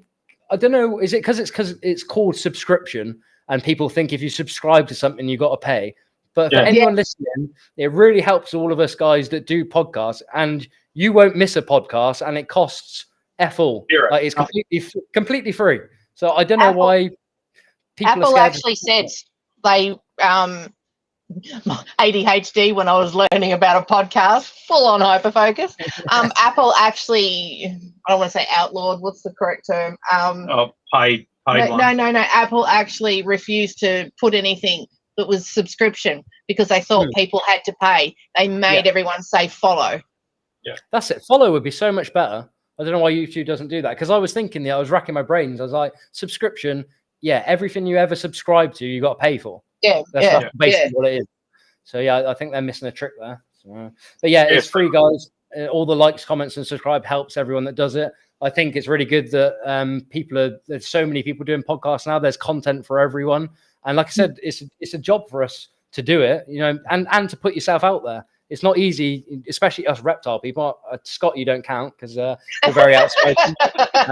For people like me and Ty, the first few podcasts, I was worried 2-3 days before I was even on the podcast. Nervous poos. Yeah. I mean, you got just respect everything that people are putting out within reason, as long as it's not stupid, misinformation and just rubbish, venomous fucking free handling videos or whatever. If it's good information that someone's bothered to put the time out there, then give them credit. Hit that bloody subscribe button. I think they just see this and they don't it costs us too, to with the programs and whatnot and the time, and it's great when you know the person. You'll chat beforehand and afterwards, and it's usually hours. It's not whatever it is, just the podcast. It is quite time demanding. Yeah, you got to put getting the pictures up, getting the pictures off the guest, uploading it. So you got a bit of a structure, working the questions out, all that sort of stuff. Do you know what I mean? And then you'll get somebody, oh, that wasn't a very good podcast. Well, do one yourself then. Yeah. It's a free country and it allows people to do whatever they bloody want, mate, at the end of the day. You see that Manny's asked you a question there, Chris? Yeah. Did you go? My favourite snake? Probably green python. That's what MJ makes you say, isn't it? No, I'm going to get so much shit over the green. I mean, I wish I could love them. I mean, they're hard to bloody hurt for half the time, but the places I look for them, and they never turn up when you need to show someone to someone. And then, because we deal with so many of them here, they just become a pain. They're just they're unfortunately a susceptible snake to a lot of ailments. And when you try and do them on the scale we are, you've always got a problem with them somewhere. I mean, we've got 150 odd green tree pythons. So there's just a problem with them somewhere along the line. But no, my favourite snake is Simalia classilepus, so the Moluccan scrub python. Right, okay. Sorry, just getting a spam bot, I think it is, on the bloody thing, so I had to get rid of it. That's when you know you're doing it properly, mate, when you get the spam bots. I guess because we were talking about MJ and the amount of stuff that he does, so it just seemed to bloody follow. What bit of advice would you give a new keeper? A new keeper, take it slowly. The amount of questions I get now when this is like proper like hypocrisy, I guess. I've been doing it a long time. Everyone's first concern now is breeding animals. I come up, like I told you earlier, in the 90s and early 2000s, and the least thing we thought about was breeding stuff, at least like the hobbyists. It was like learning as much as you can about it, keeping different stuff and getting new different species and learning their different individual niches. And then maybe if you pick one that you're doing really well with, you might start breeding it. The second question now I get after how do I keep this tree monitor is when can I breed it and how do I breed it? I was like, you need to learn way more about just how it acts and how it lives and enjoy how you do. Like there's so much enjoyment in just keeping this stuff and raising them from a baby and all that sort of stuff. And I know it probably sounds, Chris just doesn't want people breeding monitors, but I think a lot of the, like, what would you call it? Like the knowledge, the law or whatever of keeping animals is lost because everyone's first step now is just go straight to breeding. And you can't do that. We've literally spoke about how to breed these things on the podcast. Like it's not like we've pretended gone, oh, well, no, we're leaving a particularly crucial step out of it. No. I think, though, a lot of people don't realise the money and then go, well, if I get two, boy and a girl, they're going to breed and I'm going to get the money back that I spent on crickets, rodents, electricity, enclosures, etc. And that sort of comes foremost in their train of thought other than, as you said, enjoying the lizard. Yeah, I mean, I think the problem with the tree monitors is they're a high value item at the moment, so they're almost like an investment priced animal. I think that's how they get seen. I just worry that with the new keepers and stuff, and not just with tree monitors, like reading your animal, like I can walk around my collection here or so I can spot, and you guys will be able to do the same.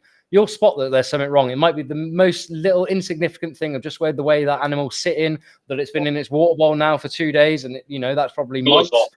Yeah, and there's all this nuances you only get from keeping it, for an extended time and actually being interested in that animal. And the breeding sort of just comes as a part of that later. You can't really breed stuff without. I mean, I can tell you exactly what I do to breed stuff, but you won't be able to breed it like I breed my animals, because I'll know when to put that animal in there, and that comes with just a length of time and experience of doing it. There's no recipe to breed in this stuff. It's like, but even if you do follow the so-called recipe, right? The reality of it is your recipe applies to where you live and where you are. How, the way I was keeping elapids in Victoria is quite different to how I was keeping elapids successfully here in Queensland. So, that's because I do all the cleaning. Yeah. Well, that certainly helps. But yeah, I suppose, there is those variances that are out there too.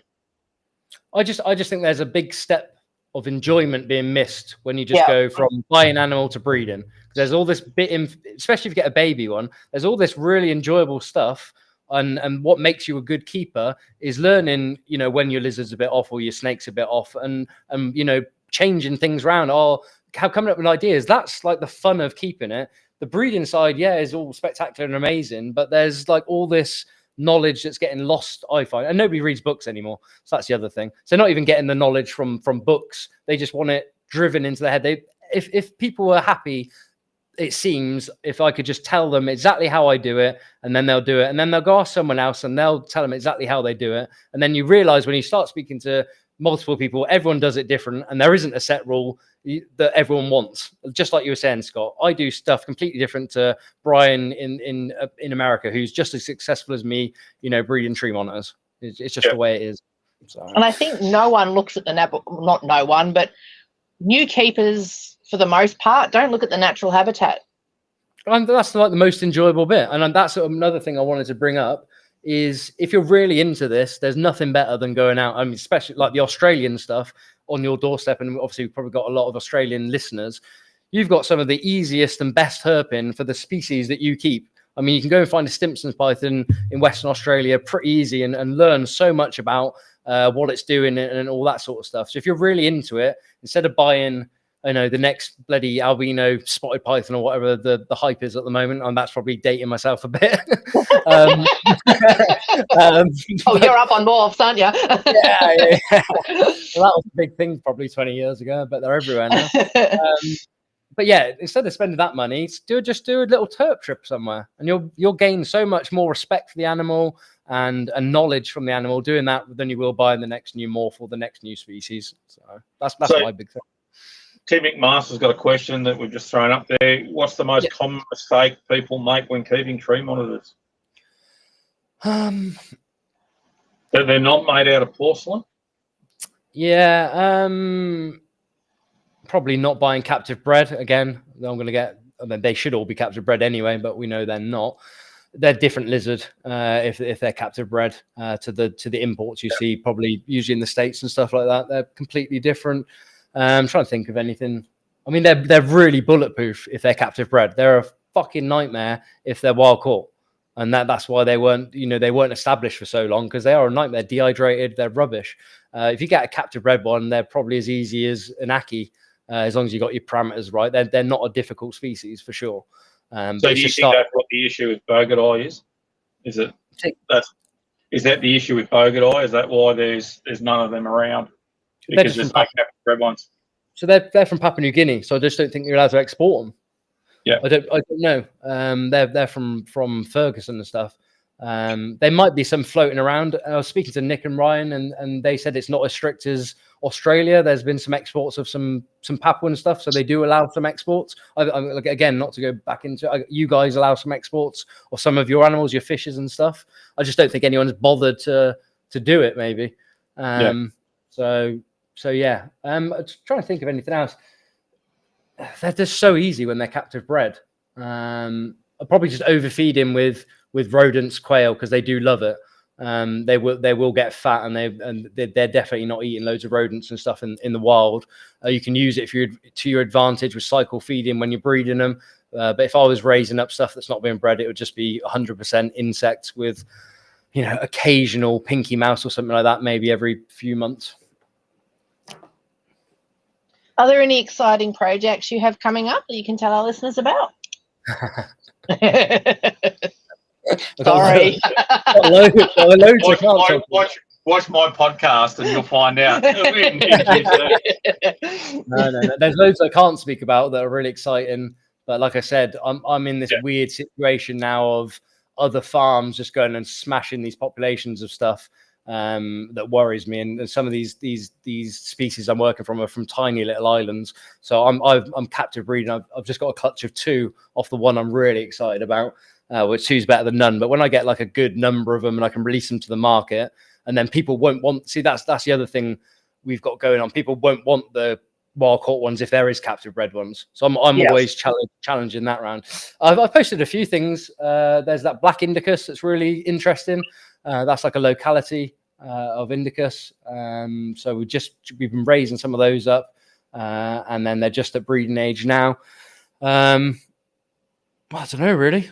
Just everything's pretty cool. There's nothing. So the coffee owl, I got a really good collection of coffee owl green tree pythons now, my favorites. So to be able to get them back to the market, actual real true coffee owls, and hopefully people appreciate them and don't mess up all my grievance and blood, sweat and tears and crossing. I'm sure Ryan will appreciate the fact that you've got some coffee oils that are actually coping. So well, I think he hates them. He loves green tree pythons, but I think he got rid of his coffee owls because apparently the babies are an absolute fucking nightmare to feed. And he said, real small too, or something. I think from memory. Yeah, really flighty, really small. You've got a guy in Australia actually that does well with them. I think is it Darren Boswell? Yeah, or his might be his son actually. Oh, it's his son. Yeah. He seems to be doing it, and he hasn't. I don't think he's had any problems with feeding them. So it's like anything. I think you get some dodgy clutches, and Ryan had a really bad one. But that's the next challenge with green trees. I mean, we're a bit more lucky here. We've got some skink species that we can use to get them going. So, have you ever witnessed or experienced misogyny throughout your career? And in your opinion, what can be done to stamp it out? No, I haven't. I spoke to you about this before, Ty. I was really surprised when you come up. Like when you were telling me about it, basically. Obviously, I've got Dawn, who's like my mentor, and I think I said last time I spoke to you guys, I think on my podcast, I should speak to Dawn maybe, because she's really the only other female keeper I know. And Julian, my friend, his wife's a female keeper, but unfortunately, maybe this is misogynistic of me. I've never actually asked them, do you feel, is there any prejudice or anything like that? But it's stupid if there is. I mean, women make way better keepers than men for a lot of animal species, and probably reptiles included. Just the way that women think and how relaxed and how unaggressive and less wound up they get with that, than men do. We get pretty wound up pretty quick. Especially if something's not eating. My mum is a really good example. She used to help me run that shop, and she would sit there with some those Antaresia species that I was done with. I was like, I don't care anyone. She would sit there for hours, really methodically going on feed, and she'd get them bloody feeding, and I would have given them up on ages ago. So no, I'm pretty disgusted. Awesome. I don't think there's enough real reptile people as it is. So I think we need a bigger community that will probably help us in the future with, against the more people there are, hopefully the less easy it is to take this away from us. And like a reptile person to me is a reptile person. I don't care if you're trans, bi, whatever you want to be. If you whatever want you got between your legs. I'm all about it. Yeah, definitely. What should we read out Manny's question? Oh, you can read that one. Oh, good God. Okay, excuse me, I need new glasses. Do you think there will be a stage where people like yourself can make these small tree monitors so accessible in the market that there will no longer be a need for wild caught to be sold? And if so, do you think it would negatively impact? This is why I don't like live. And I gave you so much shit. Impact the small villages that somewhat have learned to rely on the trade to substitute their allowances. So maybe not so much with tree monitors, because they're not able to export the wild caught ones, but with some of the other wild caught stuff that's out there. Like I said, I have to caveat this of all the tree monitors we send out of the farm are F2 captive bred, and that's what that is the rules from CITES of everything. Whether that happens or whether it doesn't, I'm not going to say, but you can put your head together and say that does happen. And obviously, I go to Amdui, for example. They're heavily reliant on blue tree monitors, which aren't protected, so they're legally they're not actually doing anything wrong. For some reason, blue tree monitors never actually got protected. They were named off not on the list. And the worry, for example, with them is the next resource for them is cutting the trees down. So then you're going to lose the tree monitors and the thing. I think there should probably be, there sort of is a quota system anyway. I mean, it's a really, really difficult one. I would love to get to the stage where we can supply the other farms. I don't know if that's possible because they should be breeding themselves. So them buying off us, I don't know if that's even legal. I wouldn't even want to comment on that.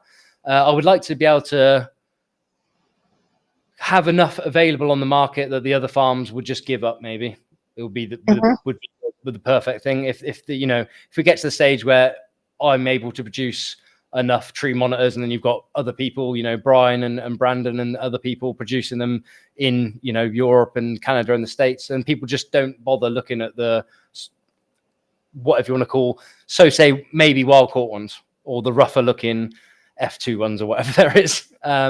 So yeah, that would be great. I think we'll get there, to be honest.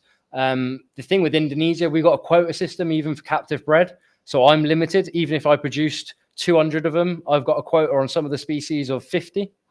So we have to be careful. So that is sort of what the Indonesian government's put into place. They haven't put a wild caught quota on them to be able to be collected from the wild because they obviously don't agree with that. But they've said, right, some of you guys might not be doing it properly. We can't police it as well as we'd want to. So we're giving you a quota of your captive bred stuff. And that's across all species as well. That's even the pythons and stuff like that. And some of those quotas are pretty low. I mean, the similest quota we had last year, I think, was about 20 animals, and I've produced nearly 120 last year. So I need to have a chat. I need to have a chat with the government to say, look, I can prove these are the eggs. I've kept all the eggs and everything to say, look, you need to up our quota on this species because I can prove, or can you at least add on what stock I've got that I can prove to next year's quota. So there is a bit of room for movement in that. I mean, the captive bred ones, honestly, not just because I breed captive bred ones, are a completely different lizard to a wild caught one, which I have to deal with. I found in stocked wild caught.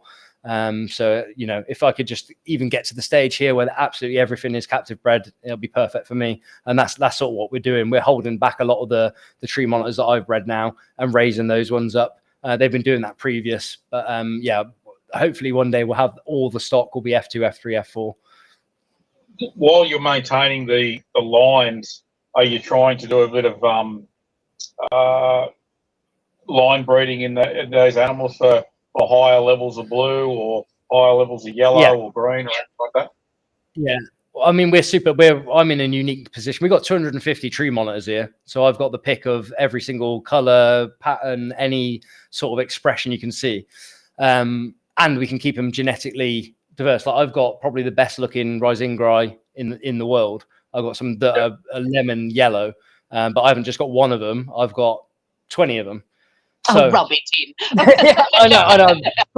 Proper bragging now, but this is this is the sort of levels we're working at, and sort of setting us apart from the other farms and some of the other breeders and stuff.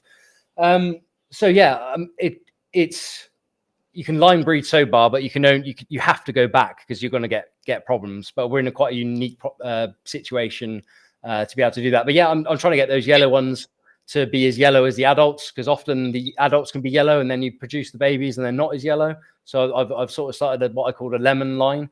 Very cliche, I know. But yeah, really, I mean, you see the ones I've got here, they are lemon yellow.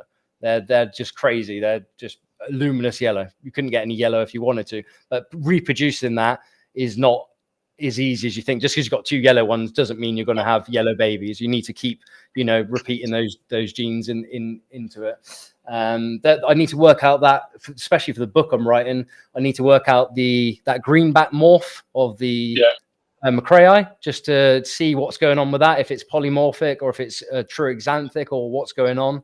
And I think that'd be quite interesting, especially with that wild population.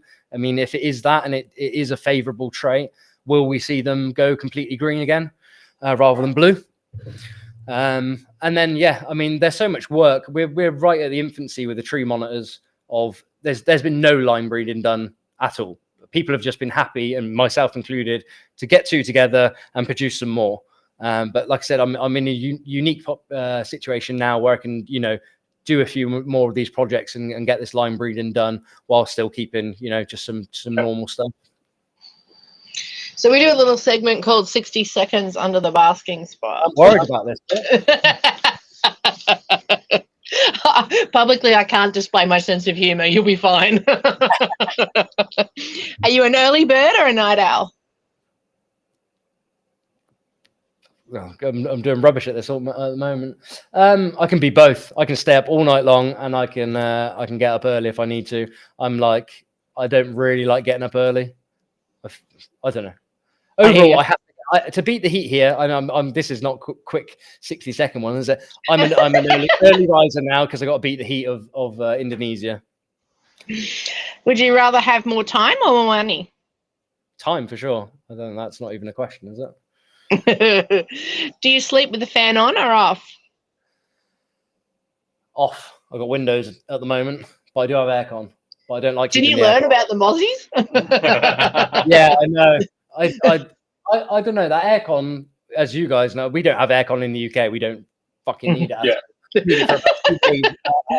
That aircon dries you out if you leave that on. It can be lovely to go to sleep. You wake up pretty rough and your throat's pretty and you don't seem to get that with the window. So I'm trying the windows, and I'll probably end up with bloody dengue or malaria again.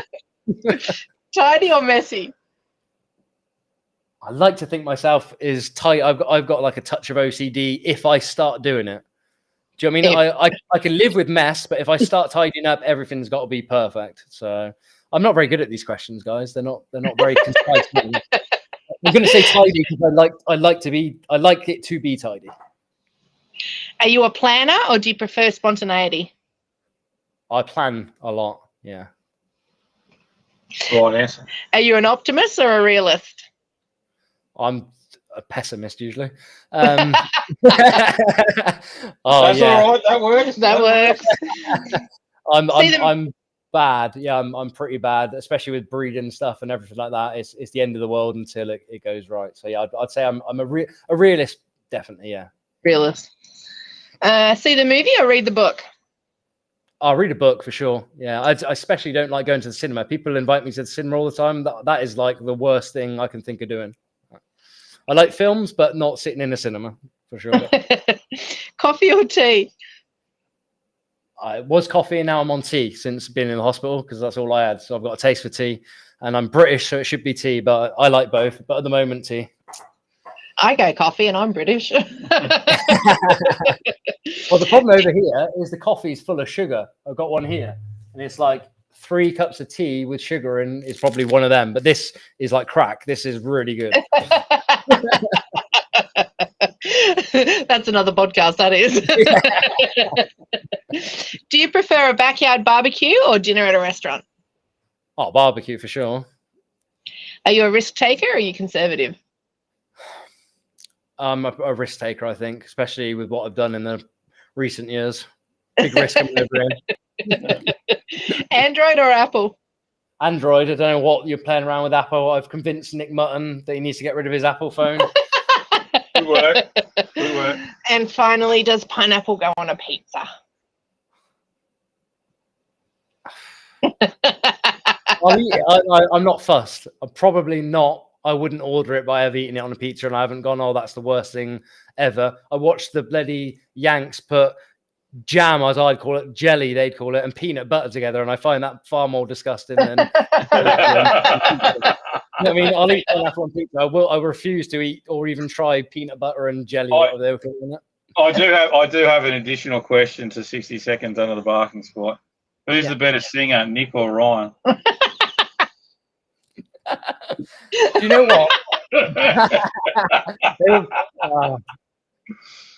Nick was really trying hard and was good. I had Ryan sweating. I knew they did this karaoke in Sarong because I've been there and listened to other idiots do it. I'd never done it myself. Yeah. And I knew I'd be able to get him to do it. I know the girl there pretty well. Even if it wasn't karaoke night, I knew it would be karaoke night. And Ryan had been singing the whole trip. And on the final few days, I go, Ryan, there's a karaoke in Sarong. I'm signing you up, mate. And I don't think he believed me or think it was possible. And I was really giving him some jip. I was like, you better pick your song out, mate. Nick was up for it anyway. Nick was like, I'll do it. And I'll make a twat myself. So Ryan's got some awful pictures of me. I cannot sing, but I will do it just for the crack. But I was super happy that Ryan just did it because he's not that type of person. And he's a bit of an introvert. Yeah. Funny enough, me and Nick would, at the table, oh yeah, should we go and get and do it? And Ryan stupidly went up to the woman and actually asked her. I said we want to do karaoke, and she said, yeah, come and tell me when you're ready. I think Ryan got so annoyed with me and Nick saying, oh, should we do it? Should we do it? That he just went and did it. Yeah, he just went and did it. So and like I said, you got Maverick and Goose there now, and that down. So no, it's a good crack, and I mean, we cleared the whole place out. Not that it was busy anyway, and we did get some Indonesians say, "Oh, good job." Not the singing that was any good. We can tell you've had some beers and you look like you're having fun. And that's all that matters. Yeah, I mean, Ryan wanted to go look for Papuan pythons on that last night in Sarong. I was like, no, you're doing karaoke. So, do you want to read out Manny's last question? Honestly, it's too bloody long. We'll get to that one another time. The export law. He's just asked. Sorry, mate, I'll put it up. He's asking about export laws being stringent over there. What are the import laws like? Is it easy enough to import stuff into Indonesia? Yeah, dead easy, really easy. Super. We've got for example, Varanus Vault, which are obviously Philippines, which you're not allowed to export from the Philippines. They were captive bred in Germany, so we've imported them from Germany with legal CITES, and now we can actually export them just like you would be able to any sort of other country. So yeah, we're not that strict. We have got some bans on some stuff. So you're not allowed any caimans, and you're not allowed any anacondas to be imported because they're worried about the invasive stuff. And I think they've banned iguanas now as well in Indonesia, so you can't import that stuff. So they're pretty strict on some of it. You see some of that stuff in Bali though, like they're keeping anacondas in Bali. They're keeping that's really recent, the anaconda one. So they've been allowed in, and then somebody said, yeah, they've probably done a little bit of research and said, yeah, this is probably not a good idea. Or so I think they're still allowed to keep them, and allowed to breed the ones they've got. They're just not allowed to import anymore. That's it. Yeah. What's the one takeaway you want the audience to get from this episode? I think I already went through it. I got a really cliche one. I sound awful, but dreams do come true. I'm living the dream now, and as little as big as it is, you might have to. I've made some serious sacrifices coming over here, but so far it's been worth it. So never give up on your dreams, however big or small that is. That's a cliche rubbish one. The big one we spoke about is get out and do some herping. If you're serious, like a serious reptile keeper, and you consider yourself a serious reptile keeper, you need to get out and do some herping if you haven't. Like, stop spending money on whatever it is. And if you're a real reptile keeper, you need to see at least one of the species you keep in the wild.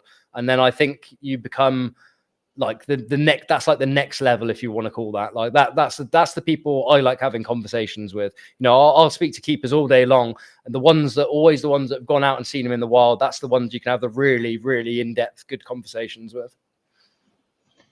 Is there anything we haven't covered that you'd like to say before we close out? When are you going to get some Glebo Palmer?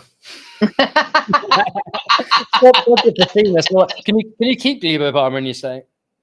Yes. Yeah, we can. And no excuse. Forget all the Prasinus and all that other rubbish. I want to see Scott and Ty Iper with some Glebo Palmer, just selfishly, so I can visit and live. That'll get you out here, sure. I would love to keep Glebos, that's for sure. So, yeah. All right. Is there anything else? Sorry. Where can we find you? Where can our listeners find you? Sorry. Yeah. This is. I sound like a right moany git now. I've definitely been doing this podcast too long. And I don't want to offend people, but the best thing if you're into reptiles and you want to speak to me about reptiles is add me on Instagram, which is rarereptiles_and_Prestasi. I get millions of friend requests on Facebook, which I just don't even, I've got over 300 of them now, and I don't even bother looking at them. So if you've added me on Facebook and you're upset that I haven't got to you or I haven't read your message or whatever, it's because even though it links across the Instagram stuff, I probably will make that more of a personal page with less reptiles on it. I might even stop taking, the link of the Instagram to the Facebook, because I'm hoping people will jump across to the Instagram, and then I can keep all that stuff on there and keep the family side and the stuff that I'm doing over here with my actual friends on Facebook. So yeah, if you want to do any of the reptile stuff or any questions or anything like that, I'm always open, but get to me on Instagram because I'll just ignore you on Facebook. All right, we'll make sure that link goes in the comments. Yeah. All righty. While we fuck around with technology, hang on one tick. I'm glad you have the same problems I do. This end and the start is the worst.